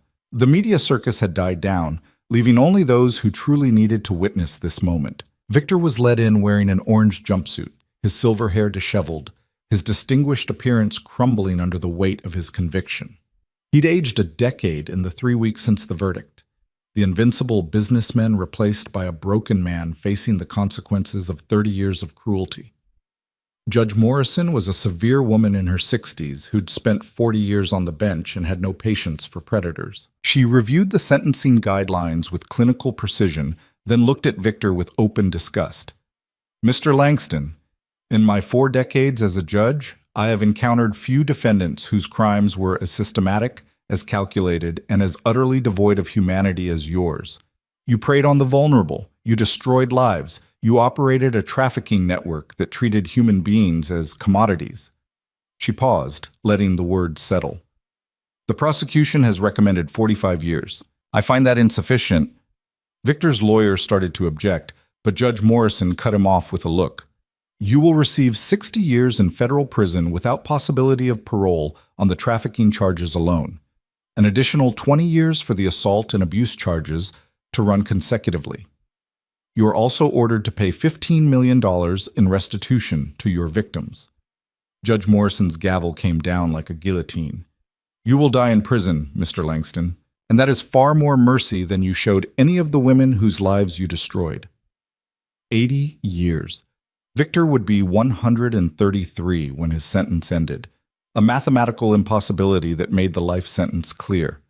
Elena watched him being led away, watched him shuffle toward the door in chains, and felt nothing but cold satisfaction. No pity, no forgiveness, just the certainty that he would never hurt anyone again. Outside, the survivors gathered on the courthouse steps. Maria hugged Elena tightly, both of them crying, while reporters kept a respectful distance that Dominic's glare ensured they maintained. "Thank you," Maria whispered, "for being brave enough to go first. I couldn't have done this without you." "You were brave all on your own," Elena said. "You survived. That took more strength than anything I did." They stood together for a moment, a circle of women who'd endured hell and come out the other side. Not unscathed. Elena knew they'd all carry scars for the rest of their lives, but alive, free, victorious. The celebration, such as it was, happened back at the mansion. Dr. Mitchell had organized a small gathering, just the survivors, a few trusted allies, and Dominic's core team. Mrs. Chen prepared food that no one really ate, too wired on adrenaline and relief to have much appetite. Elena found herself on the terrace, staring out at the snow-covered garden, processing what had just happened. Victor Langston, the monster who'd controlled her life for 12 years, was gone. Locked away in a maximum security prison where he'd spend whatever remained of his life surrounded by other predators, all of them circling like sharks. She wondered if he'd find the same terror there that he'd inflicted on others. She hoped so. "You're thinking too hard," Dominic said, stepping onto the terrace with 2 glasses of whiskey. He offered her one. Elena took it, though she rarely drank. "I'm thinking about what happens now. Now you heal, properly, without constantly looking over your shoulder." "And my father?" Richard Whitmore had been notably absent from the trial, his lawyers managing to keep him from being charged, despite clear evidence he'd known about Victor's crimes. The statute of limitations and careful legal maneuvering had saved him from prison, but not from public disgrace. Federal investigators seized most of his assets. He's facing civil suits from several of Victor's victims. His business contacts have abandoned him. He's effectively finished. Dominic sipped his whiskey. "Not the justice you wanted, maybe, but justice nonetheless." Elena considered that. Her father would live, but he'd live in shame. His empire crumbled, his name synonymous with the man who'd protected a monster for profit. It wasn't prison, but it was permanent exile from the world he'd valued above everything, including his daughter. "I can accept that," she said quietly. They stood in comfortable silence, watching snow begin to fall. Elena realized with a start that this was the first time she'd been alone with Dominic without tension coiling in her stomach, without fear making her hyper-aware of every movement.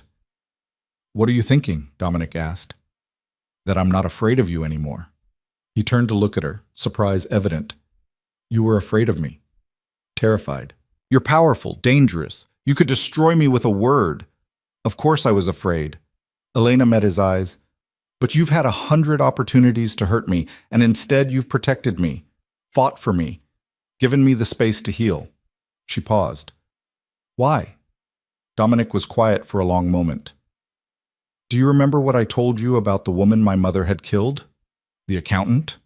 "Yes." "I was 17, and I convinced myself there was nothing I could have done, that it wasn't my responsibility, that I was just a kid, that the world was cruel and people died, and that was just how things worked." He stared into his glass. "I carried that guilt for 15 years. And when you walked into my life, when I saw those bruises, heard that fear in your voice, I had a choice. I could look away like I did before, or I could actually do something. So this was about your guilt?" "At first, maybe. But it stopped being about me pretty quickly." Dominic's voice softened. "You're strong, Elena. Stronger than you know.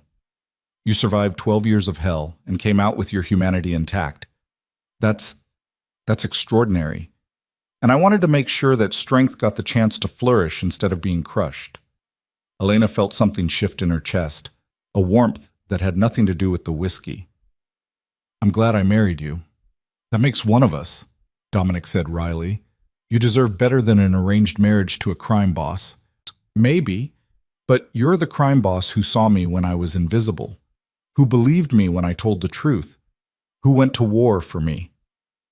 Elena stepped closer. "That matters more than romance, or choice, or any of the things fairy tales promise." Dominic looked at her, really looked at her, and Elena saw something in his expression that made her breath catch. Not pity, not obligation, something warmer, more complex, more real. "Elena," he started, but whatever he was going to say was interrupted by Marco appearing in the doorway. "Sorry to interrupt, but we have a situation." The warmth evaporated, replaced by cold alertness. "What kind of situation?" Dominic asked. "Victor made a call from prison. We just intercepted it. He contacted someone. We're still identifying who, but the conversation suggests he's planning something." Marco's expression was grim. "He may have arranged a hit." "On who?" Elena asked, though she already knew the answer. "You, ma'am." The world tilted slightly. Elena gripped the terrace railing. "He's in maximum security. How?" "Prison doesn't mean powerless, not for someone like Victor. He's spent 30 years building connections, calling in favors. He still has resources." Dominic was already moving toward the door, his protective instincts kicking into overdrive. "Marco, full lockdown. Triple the guard rotation. I want eyes on every entrance, every approach. Elena doesn't leave the property until we've identified the threat." "Already done, sir." They spent the next 3 days in lockdown while Anthony's team worked to trace Victor's call and identify the threat. Elena found herself back in familiar territory, confined to the mansion, guards at every door, freedom curtailed by someone else's violence. But this time, she wasn't alone in her cage. Dominic stayed close, working from home instead of the office, his presence a constant reminder that she wasn't facing this alone. They fell into an unexpected routine: breakfast together, work in separate rooms, dinner where they actually talked instead of maintaining polite distance. On the 4th day, Anthony Russo arrived with information. They gathered in Dominic's office, Dominic behind his desk, Elena in one of the chairs, Anthony standing with the tense energy of someone delivering bad news. "We identified the contact," Anthony said without preamble. "Derek Walsh, low-level enforcer, works freelance, specializes in making problems disappear. Victor hired him before his arrest, paid half up front with the rest contingent on completion." "Completion of what?" Elena asked, though her stomach already knew. "Killing you, making it look like an accident." Anthony pulled up a photo on his tablet, a hard-faced man in his 40s with cold eyes and a scar running from his temple to his jaw. "We've been tracking him for 3 days. He's good, careful, but we found him." "Where is he?" Dominic's voice was deadly quiet. "In custody. Chicago PD picked him up an hour ago on weapons charges. We gave them enough evidence to hold him indefinitely. Anthony hesitated. But there's a complication. Of course there is, Dominic muttered. Walsh didn't work alone. Victor hired a team. Walsh was just the primary. We've identified 2 other contractors, but there may be more we haven't found yet. Anthony looked at Elena. Until we're certain we've neutralized every threat, you're still in danger. Elena felt the walls closing in. So I'm supposed to just hide here indefinitely? Let Victor control my life from prison? Elena? Dominic started. No. She stood, anger burning through the fear. I didn't survive 12 years of abuse, didn't testify in court, didn't watch that bastard get sentenced to 80 years, just to let him trap me again. There has to be another way. The other way is eliminating the threat at its source, Dominic said quietly. The words hung in the air, heavy with implication. You mean Victor, Elena said. I mean Victor. He's in maximum security federal prison. You can't just... She stopped, looking between Dominic and Anthony. Can you? Men die in prison every day, Anthony said pragmatically. Heart attacks. Fights gone wrong. Accidents in the yard. Victor's made enemies. Other inmates who don't like predators. Guards who've been properly motivated. Fellow criminals who see opportunity in his downfall. You're talking about murder. I'm talking about solving a problem. Dominic's expression was carved from stone. Victor won't stop, Elena. As long as he's alive, he'll keep reaching for you. Keep trying to hurt you. Keep proving that even from behind bars, he has power. So we prove he doesn't, Elena said. We show him that his threats are meaningless, that I'm not afraid anymore, that he's lost. That's noble. It's also naive. Dominic stood, coming around the desk. This isn't about courage or strength. It's about reality. Victor has resources we're still discovering, connections that run deep. Until he's dead, you'll never be completely safe. Elena knew he was right. Logically, she understood that Victor alive was Victor dangerous, no matter how thick the prison walls. But the thought of ordering someone's death, even someone who deserved it, made her stomach turn. I need time to think, she said. You don't have much of it. Anthony pulled up another file.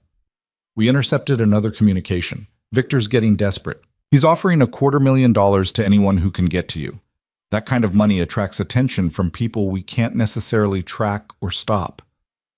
$250,000. Her life reduced to a number, a bounty, a prize for whoever was ruthless enough to claim it. Elena looked at Dominic, saw the barely controlled rage in his eyes, the protective fury that had been building since the day he'd first noticed her bruises. She thought about everything he'd done for her, the safety he'd provided, the justice he'd fought for, the space he'd given her to heal. If Victor dies in prison, she said slowly, there's no coming back from that. No pretending we're not exactly what the world says we are. I stopped pretending years ago, Dominic said. The question is whether you can accept what I'm willing to do to protect you. It was a test, Elena realized, not of her courage or her morality, but of whether she could truly accept the man she'd married. Not the version who'd shown her kindness, but the version who ruled Chicago's underworld with calculated violence. Do it, she said. End this, permanently. Dominic studied her for a long moment, searching for hesitation. When he found none, he nodded to Anthony. Make it clean. Make it look natural. And make absolutely certain there's no blowback. Consider it done, Anthony said, and left to make arrangements for a murder that would never officially be called that. After he was gone, Elena and Dominic stood in heavy silence. Are you all right? He asked. I just ordered a man's death. I should feel something, guilt, horror, shame, but I don't. I feel, she struggled to name the emotion. Relieved. Is that wrong? It's honest. Dominic moved closer, carefully telegraphing his approach like he always did. Victor forfeited his right to mercy when he started hurting children. What happens to him now is justice, whether the law calls it that or not. You've done this before, ordered deaths. Many times. Does it get easier? No, it gets more necessary. He touched her face gently, tilting her chin up so their eyes met. But I've never had a reason that mattered as much as this one. The intensity in his gaze made Elena's breath catch. Something had shifted between them over the past months. the transactional arrangement evolving into something neither of them had planned for. Dominic, she started, but he was already pulling back, putting professional distance between them again. You should get some rest. This will be over soon, and then you can finally start living without fear. He left before she could respond, leaving Elena alone with her thoughts and the knowledge that somewhere in Chicago, plans were being made to end Victor Langston's life. She didn't sleep that night. Instead, she sat in the library, reading and rereading the same page without comprehension, waiting for word that would confirm her transformation from victim to something else entirely. The call came at 4 in the morning. Elena heard Dominic's phone ring in his study, heard his low voice answering, heard the brief conversation that lasted less than a minute. Then his footsteps in the hallway, heading toward the library. He appeared in the doorway, backlit by the hallway lights, his expression unreadable. It's done, he said simply. Victor had a heart attack in his cell. The guards found him an hour ago. He was pronounced dead at the prison medical facility at 3:47.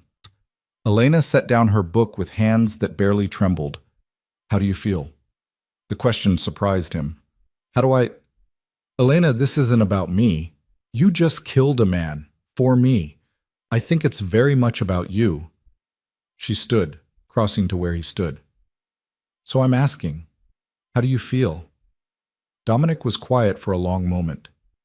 Satisfied. He hurt you for 12 years. He tried to kill you from prison. He deserved worse than a quick death. He met her eyes. I'd do it again without hesitation. I know you would. That's what makes you dangerous. Elena reached up and cupped his face, feeling the tension in his jaw. And it's what kept me alive. Elena, stop pulling away from me.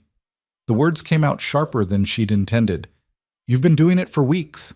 Every time we get close, every time something real happens between us, you retreat. Why? Because this was supposed to be a business arrangement. Because you married me out of obligation, not choice. Because you deserve better than a man who solves problems with violence. Dominic's voice was rough.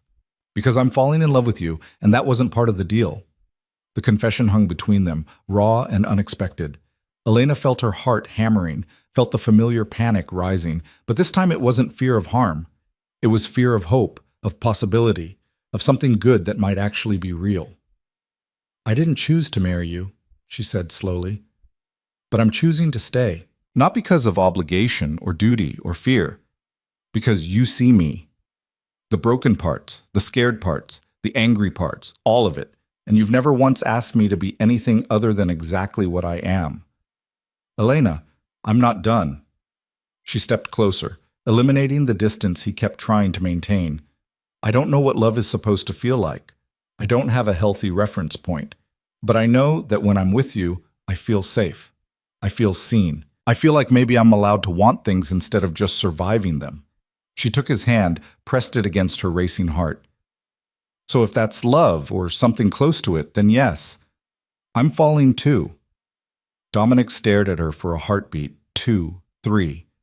Then he was kissing her, gentle at first, giving her every opportunity to pull away, then deeper when she leaned into him instead. It was nothing like the perfunctory kiss at their wedding. This was real, messy, perfect in its imperfection. When they finally broke apart, both breathing hard, Dominic rested his forehead against hers. I want to do this right, he said. Court you properly. Give you the choice you never had. You just had a man killed to protect me. I think we're past conventional courtship. Elena smiled despite everything. But I appreciate the sentiment. I'm serious. No more hiding in separate rooms. No more pretending this is just business. I want... He stopped, seeming to struggle for words. I want to build something real with you, if you'll let me. Elena thought about everything that had brought them to this moment. The arranged marriage, the abuse revealed, the war fought, the monster slain. None of it was romantic. None of it was what fairy tales promised, but it was real, and it was theirs. Yes, she said simply. Let's build something real. They stood together in the pre-dawn darkness, two broken people who'd found each other in the wreckage and decided to build something new from the ruins. Outside, Chicago woke to news of Victor Langston's death. Natural causes, the report said, a heart attack brought on by stress and age. The media ran brief obituaries that carefully avoided mentioning his crimes. His family arranged a small private funeral that Elena didn't attend. She was done giving Victor Langston any more of her time. Instead, she spent the next weeks actually living, attending therapy sessions that began healing 12 years of trauma, reconnecting with the survivors who'd testified alongside her, learning what it meant to exist without constant fear. And she spent time with Dominic, discovering the man behind the reputation. He was surprisingly domestic, cooking elaborate meals when Mrs. Chen had her days off. He had a dry sense of humor that caught Elena off guard. He read voraciously, philosophy, history, classic literature, and could debate the morality of the prince while planning criminal enterprises without seeing any contradiction. He was also patient beyond measure, never pushing for more than Elena was ready to give, letting her set the pace as they navigated from arranged marriage toward something resembling real partnership. "I have something for you," Dominic said one evening in March, 3 months after Victor's death. They were in the library, Elena's favorite room in the house, surrounded by books and firelight. Dominic handed her an envelope. Inside was a check for $15 million. This is the restitution from Victor's estate." Elena stared at the amount, her mind struggling to process. "This is too much money." "It's what the court ordered. Victor's assets were liquidated, divided among his victims. This is your share." Dominic sat beside her. "You can do whatever you want with it. Save it, spend it, burn it in the fireplace. It's yours." Elena thought about what $15 million meant. Security, freedom, independence, everything she'd never had. "I want to use it to help others," she said slowly. "Other survivors. Women trying to escape abuse, trying to rebuild their lives. I want to create something that gives them the support I never had." Dominic smiled, a real smile, warm and genuine. "I think that's perfect. What did you have in mind?"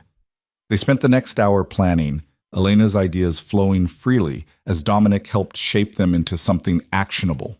A foundation, safe houses, legal support, therapy services, job training, everything a survivor might need to truly escape and rebuild.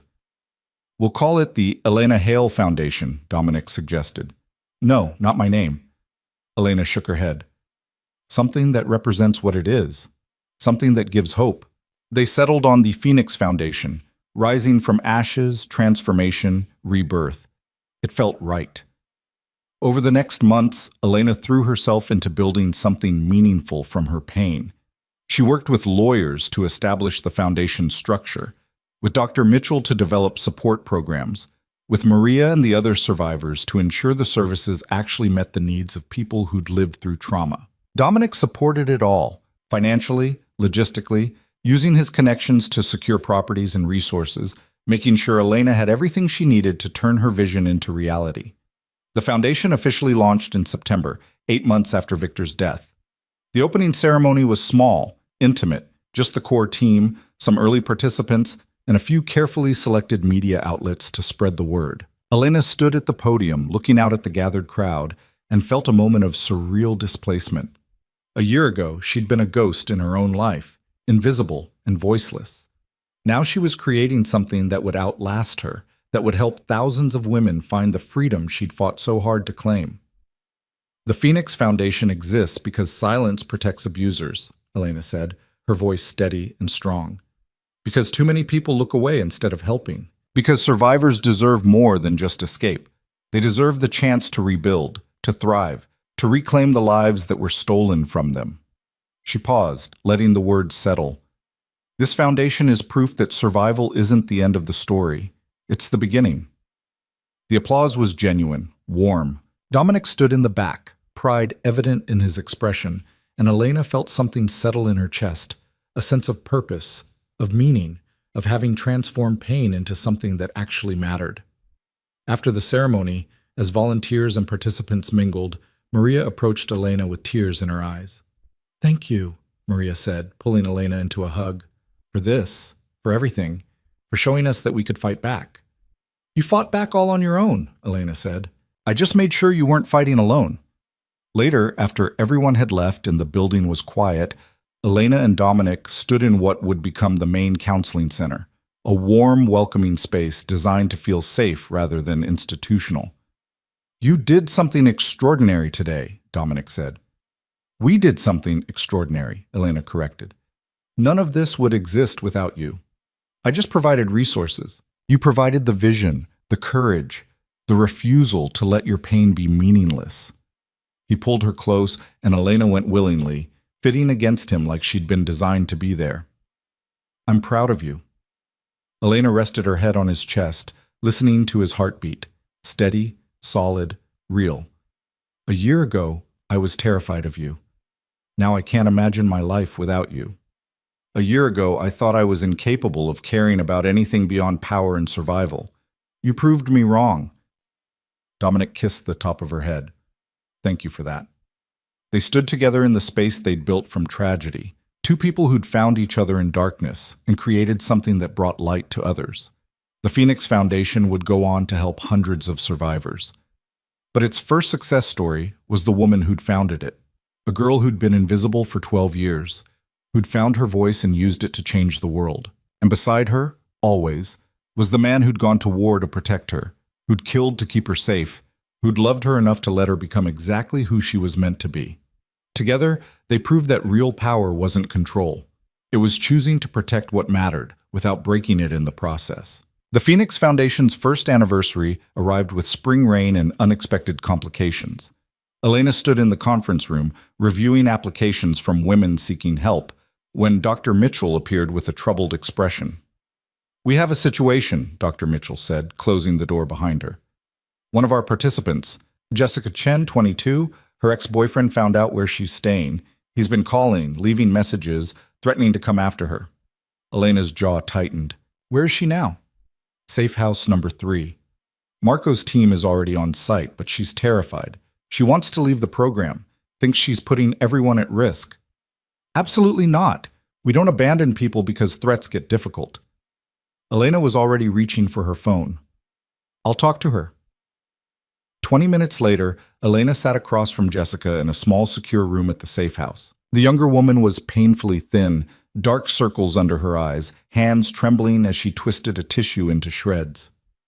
"I'm so sorry," Jessica whispered. "I didn't mean to bring trouble here. Maybe I should just... If I go back to him, he'll stop threatening everyone else." "Stop." Elena's voice was firm but gentle. "That's your fear talking. That's what abusers count on, making you believe that their violence is somehow your responsibility. It's not." "But he said he'll hurt people. He said, if I don't come home, he'll..." Jessica's voice broke. "He's lying. Men like him always lie. They threaten and manipulate because actual power requires them to face consequences, and they're too cowardly for that." Elena leaned forward. "I know it's terrifying. I lived in that fear for 12 years, but running back to your abuser doesn't make you safe. It just gives him more time to hurt you." "You really understand," Jessica said, something like hope flickering in her eyes. "I really do. And I'm telling you that you're not alone. We have security, legal resources, people who will stand between you and him, but you have to trust us." Elena took Jessica's shaking hands. "Can you do that?" Jessica nodded, tears streaming down her face. Elena stayed until the younger woman had calmed, until Dr. Mitchell arrived to continue the session. As she left, Marco fell into step beside her. "We identified the ex-boyfriend, Ryan Gallagher, 28, history of domestic violence, 2 prior arrests." Marco handed her a file. "Mr. Hale wants to handle this personally." "Of course he does." Elena smiled despite the situation. In the year since Victor's death, Dominic had become personally invested in the Foundation's work, treating every threat against their participants as a threat against his own family. She found him in his office at the mansion, on the phone with what sounded like a judge, calling in favors to expedite a restraining order. He acknowledged Elena with a nod, finishing the conversation with cool efficiency. "Gallagher's going to be very unhappy when he discovers his bank accounts are frozen and his employer has suddenly decided to let him go," Dominic said after hanging up. "Sometimes the best way to neutralize a threat is to make someone too busy dealing with their own problems to create new ones." "You're going to destroy his life. I'm going to make it extremely inconvenient for him to continue terrorizing women. If that destroys his life, he did it to himself." Dominic stood, moving around the desk. How's Jessica? Scared but willing to stay. She needs to know we can actually protect her. We can. We will. He pulled Elena close, and she went willingly, still marveling at how natural this had become. The casual intimacy, the easy affection, the partnership that had grown from their arranged marriage. How are you doing? Frustrated? Every time we help someone, there are 10 more who need it. It's overwhelming sometimes. You can't save everyone, Elena. You can only do what you can do. I know, but knowing it and accepting it are different things. She rested her head against his chest. Sometimes I look at these women and I see myself at 12, at 15, at 22, and I want to protect all of them from every horrible thing that could happen. That's what makes you good at this work. It's also what will burn you out if you're not careful. Dominic tilted her chin up. You've been working 16-hour days for weeks. When's the last time you took a break? I don't need... You do. You're exhausted, running on fumes and determination. His voice softened. Let someone else carry the weight for a day. Come away with me this weekend. Just the two of us. Elena wanted to refuse, wanted to insist she was fine, that there was too much work to do. But the truth was she was tired, bone-deep tired in a way that had nothing to do with physical exhaustion and everything to do with carrying other people's trauma alongside her own. Where? She asked. Somewhere quiet. Somewhere you can actually rest. Dominic smiled. Trust me? She did. That was still surprising sometimes. How completely she trusted this man who'd started as a stranger and become the most important person in her life. They left Friday evening, driving north along Lake Michigan until they reached a small coastal town that felt like it existed outside of time. Dominic had rented a cottage overlooking the water. Nothing fancy, just a quiet place with a fireplace and windows that framed the sunset. Elena stood on the deck, watching waves crash against the shore, feeling tension she'd been carrying for months finally begin to ease. Better? Dominic asked, handing her a glass of wine. Much better. She leaned against him. Thank you for this. You needed it. We both did. He was quiet for a moment. I've been thinking about something. That sounds ominous. Not ominous, just different. Dominic set down his wine and turned to face her fully. We've been married for almost 2 years, but it's always been this strange halfway thing. Legal marriage, real partnership, but never quite acknowledged as what it actually became. Elena's heart started beating faster. What are you saying? I'm saying I want to marry you again, properly this time. Not because our families arranged it, not because it served business interests, but because I love you, and I want everyone to know it. He pulled a small box from his pocket, opening it to reveal a ring. Simple, elegant, a single diamond that caught the fading light. Elena Hale, will you marry me? Again? For real this time? Elena stared at the ring, at the man offering it, at the life they'd built from the wreckage of trauma and violence. 2 years ago, she'd stood at an altar and spoken vows that meant nothing. Now she was being given the chance to speak them again with full knowledge of what they meant. Yes, she said, her voice breaking with emotion. Yes, absolutely yes. Dominic slid the ring onto her finger, different from the elaborate band she'd received at their first wedding, more meaningful because it represented choice instead of obligation. Then he kissed her with a tenderness that still had the power to make her cry. They were married again 3 months later in July, with a ceremony that was everything their first wedding hadn't been. Small, intimate, filled with people who actually cared about them, rather than people obligated to attend. Maria was there, along with the other survivors who'd become Elena's chosen family. Dr. Mitchell officiated, speaking about transformation and healing and the courage it took to choose love after experiencing its opposite. Dominic's vows made Elena cry. Promises about partnership, respect, choosing each other every day regardless of what the world demanded. Her own vows were simpler, but no less meaningful. I choose you. I choose us. I choose the life we're building together. When they kissed as husband and wife for the second time, it felt like a beginning instead of an ending. The reception was held at the mansion's garden, transformed by lights and flowers into something magical. There were no crime bosses in attendance, no political power plays disguised as celebration. Just joy, genuine and uncomplicated. I can't believe you actually did it, Marco said, approaching Elena during a quiet moment. The massive bodyguard looked uncomfortable in his formal suit, but genuinely happy. Married the boss twice. That's dedication. Someone has to keep him in line, Elena said with a smile. You've done more than that, ma'am. You've changed him, made him remember there's more to life than power and survival. Marco's expression turned serious. Thank you for that. After he left, Elena found herself thinking about change, how much she'd transformed in 2 years, how different her life was from the terrified ghost who'd whispered, "Please don't touch me," on her first wedding night. She'd found her voice, built something meaningful, helped others escape the hell she'd survived. And somehow, impossibly, she'd found love in the last place she'd expected it. "What are you thinking about?" Dominic asked, appearing at her side with champagne. "How far we've come. How different everything is." "Good different?" "The best different." Elena took his hand. 2 years ago, if someone had told me I'd be standing here, actually happy, married to you by choice instead of obligation, I wouldn't have believed them. 2 years ago, I thought I was incapable of caring about anything beyond my organization. Dominic pulled her close as music started playing. "You proved me wrong about a lot of things." They danced as the sun set, surrounded by people who loved them, and Elena felt something she'd thought was impossible for most of her life. Peace. The months that followed brought new challenges and unexpected joys. The Phoenix Foundation expanded, opening 3 more locations across Illinois. Elena hired a full staff, trained counselors and advocates, built a network that could function without her constant oversight. She was learning to delegate, to trust others to carry the mission forward. Dominic, meanwhile, had been making changes to his own organization. He'd begun shifting away from the most violent aspects of his business, investing in legitimate enterprises, using his resources to create legal opportunities instead of criminal ones. It was a slow process. You couldn't just walk away from 30 years of underworld connections. But he was trying. "I'm not going to pretend I'm a good man," he told Elena one evening as they reviewed foundation finances together. "I've done too much, hurt too many people, but I can choose to be better than I was. For you.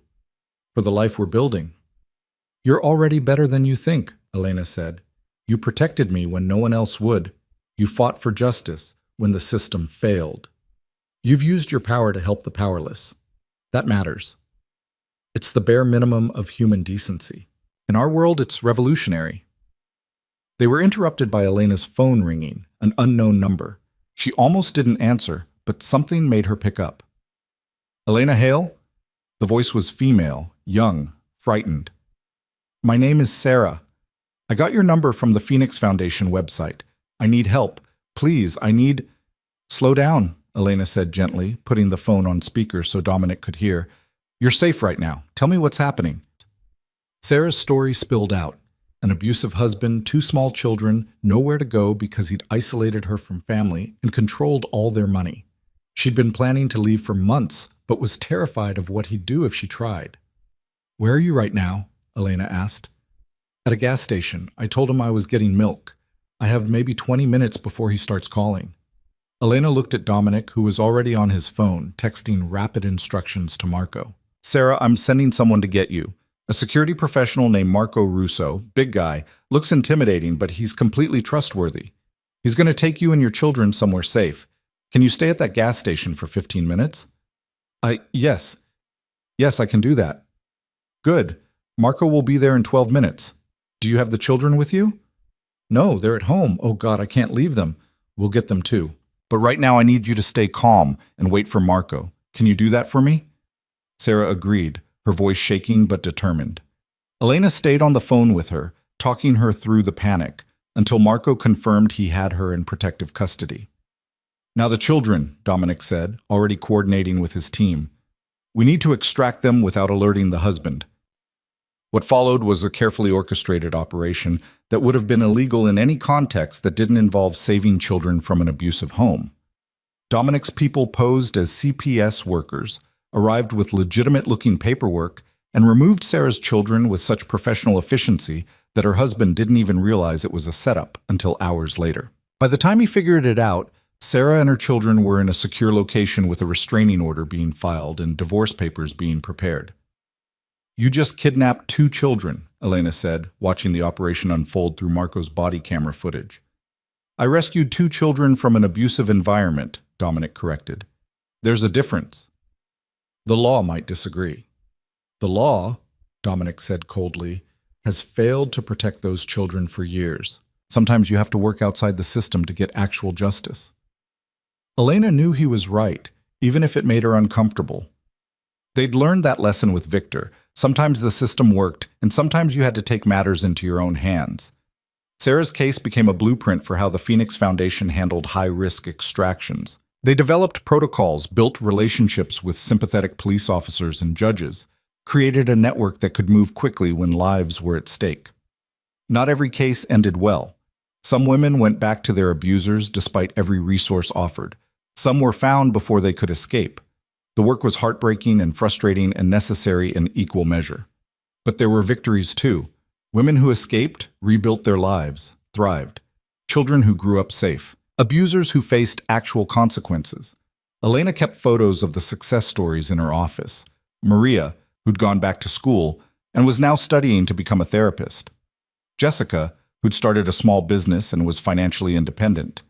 Sarah, whose divorce was finalized and who had full custody of her children. Each photograph was a reminder that the work mattered, that change was possible, that survival could become something more than just breathing. 2 years after their second wedding, on a cold December evening, Elena discovered she was pregnant. She stared at the test for a full minute, her mind spinning. They'd never explicitly discussed children, had been too focused on healing, on building the foundation, on learning how to be partners. But now, confronted with the reality, Elena felt a complex tangle of emotions she couldn't quite name. Terror was definitely in there. The thought of bringing a child into their complicated world, of being responsible for someone so vulnerable, of potentially passing on trauma she was still healing from, it was overwhelming. But underneath the fear was something else. Hope, maybe. The possibility that she could give a child the love and safety she'd never received, the chance to create something beautiful with the man who'd shown her what protection actually looked like. She told Dominic that night, handing him the test without preamble. He stared at it the same way she had, long, silent, processing. Then he looked at her with an expression she'd never seen before, vulnerable and terrified and hopeful all at once. "How do you feel?" he asked. Scared, excited, overwhelmed, all of it at once. Elena sat beside him. "How do you feel?" "The same, plus concerned that I have no idea how to be a father. My own father was—" He stopped, jaw tightening. "Not a good role model. Neither was mine. But we can choose to be different.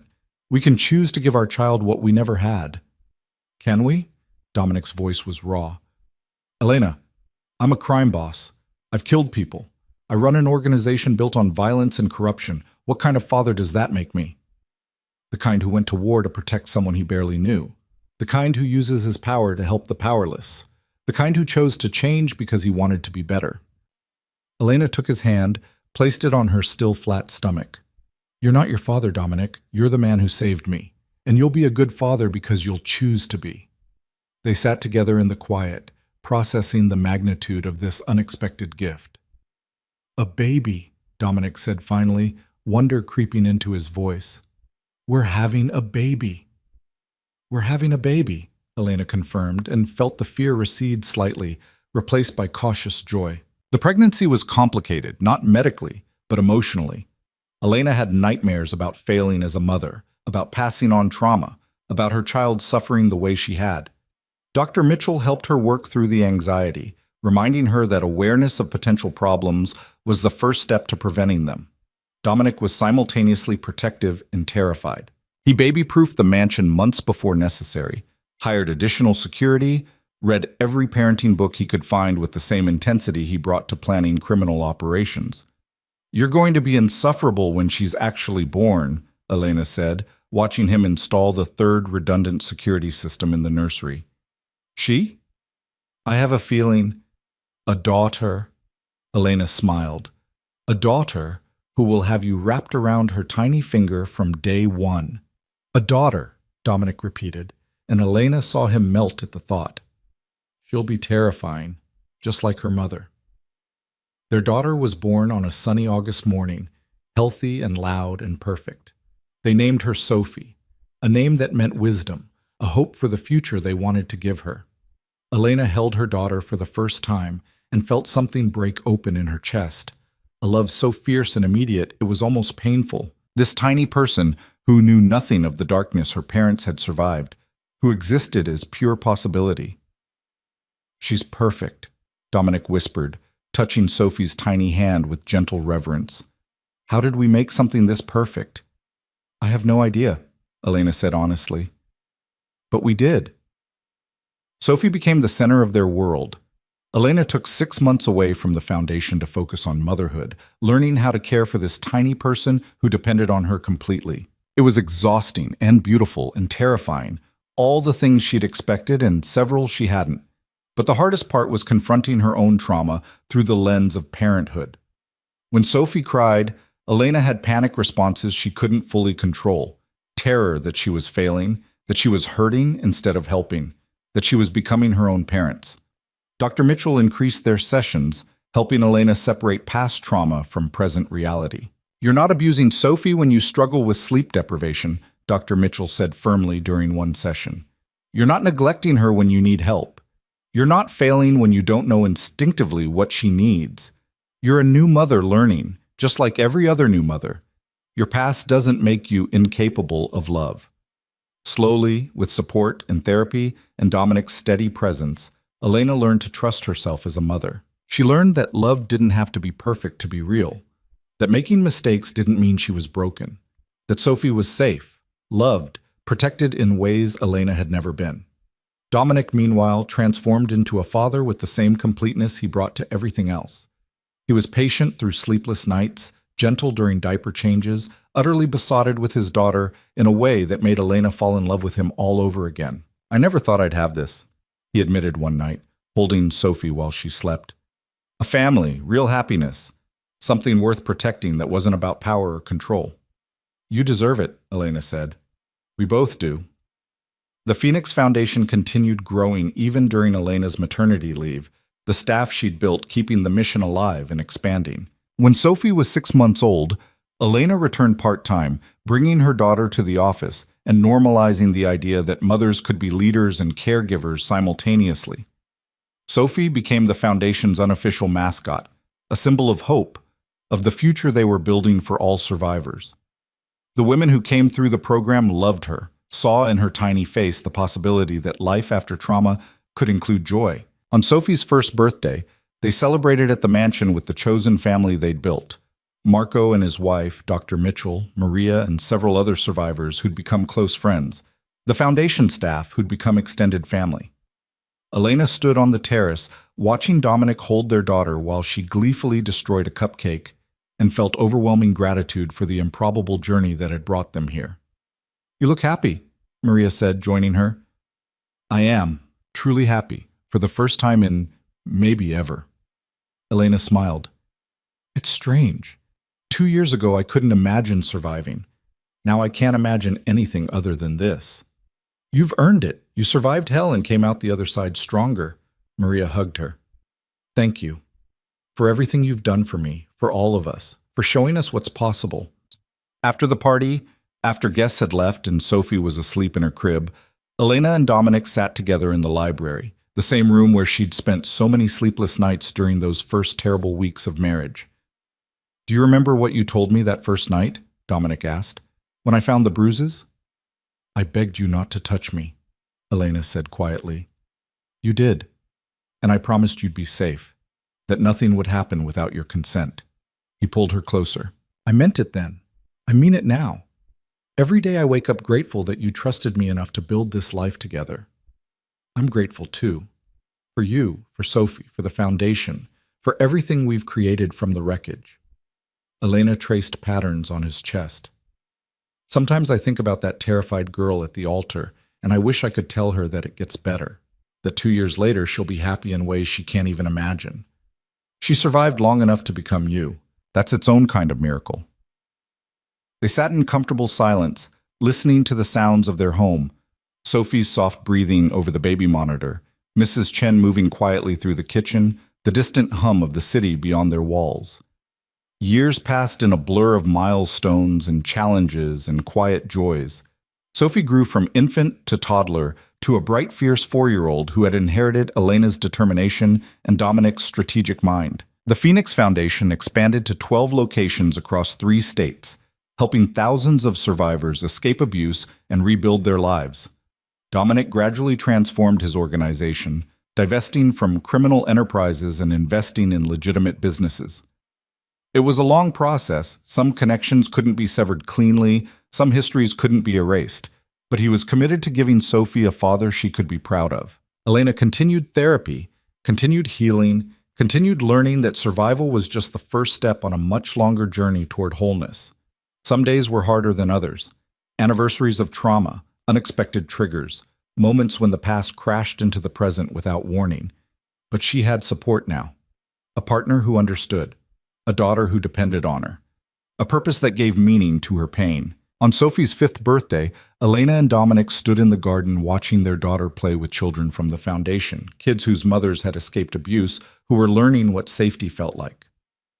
"Do you ever regret it?" Elena asked quietly. "Everything you gave up to build this life with me?" Dominic looked at her like she'd asked if he regretted breathing. "Never, not once. You gave me something I didn't know I was missing, a reason to be better than I was. You gave me the same thing." "Then I'd say we're even." Sophie ran over, her dark hair flying, her expression alight with joy. "Mama, Papa, come play with us." Elena and Dominic allowed themselves to be pulled into the game, becoming pirates and princesses, and whatever else Sophie's imagination demanded.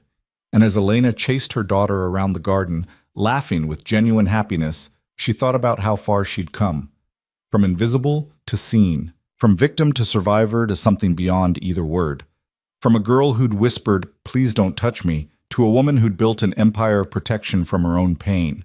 She thought about Victor Langston, rotting in a prison grave. His legacy nothing but the lives he'd destroyed and the justice that had finally found him. She thought about her father, living in exile and disgrace, having lost everything he'd valued more than his daughter. She thought about all the men who'd looked away, who'd known and done nothing, who'd chosen convenience over courage. And then she stopped thinking about them entirely, because they'd already taken enough of her time. Instead, she focused on Sophie's laughter, on Dominic's hand finding hers, on the life they'd built from impossible circumstances. That evening, after Sophie was asleep and the house was quiet, Elena stood in the nursery watching her daughter dream. Dominic appeared behind her, wrapping his arms around her waist. "What are you thinking?" he asked. "That real power isn't control," Elena said softly, echoing words he'd once spoken. "It's protecting what matters without breaking it. Took me 30 years to learn that lesson. You taught it to me." "We taught each other." Elena turned in his arms. "Thank you for seeing me when I was invisible, for fighting for me when I couldn't fight for myself, for loving me when I didn't know I was worthy of love. You were always worthy. You just needed someone to prove it." Dominic kissed her forehead. "I love you, Elena Hale. Every broken piece, every scared moment, every fierce, brilliant, extraordinary part of you. I love you too. My reluctant hero, my unlikely savior, my partner in building something beautiful from ashes." They stood together in the soft glow of the nightlight, two people who'd found each other in darkness and chosen to create light. Sophie stirred in her crib, murmuring something unintelligible before settling back into sleep. She would grow up knowing she was loved, protected, valued.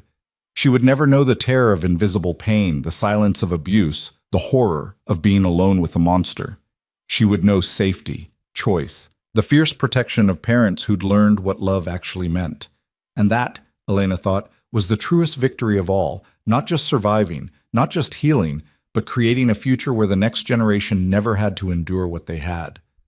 Years later, when Sophie was grown and the foundation had helped tens of thousands of survivors, when Elena's story had become legend in circles of women fighting back against abuse, someone asked her what she'd learned from her journey. Elena thought about the terrified 12-year-old who'd endured her first assault, about the silent teenager who'd believed no one would ever believe her, about the young woman who'd stood at an altar and whispered a desperate plea, about the survivor who'd found her voice, and used it to change the world.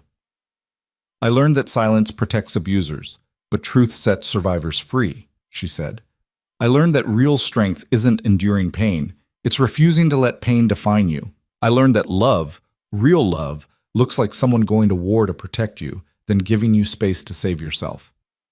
And if you could tell that scared girl at the altar one thing, what would it be?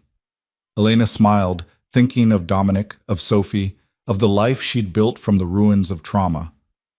I'd tell her to hold on, that in 2 years she'll stand in a courtroom and watch her abuser sentenced to life in prison, that in 4 years she'll marry the man who saved her, by choice this time, that in 6 years she'll hold her daughter and feel joy so pure it makes her cry, that the darkness doesn't last forever, even when it feels like it will. She paused, her voice strengthening with conviction. I'd tell her that she's not alone, that she's stronger than she knows, and that one day she'll help thousands of other women find the freedom she fought so hard to claim. I'd tell her that survival is just the beginning of the story. The best parts, the healing, the love, the purpose, come after. And what would you tell the man who saved you? That he didn't save me.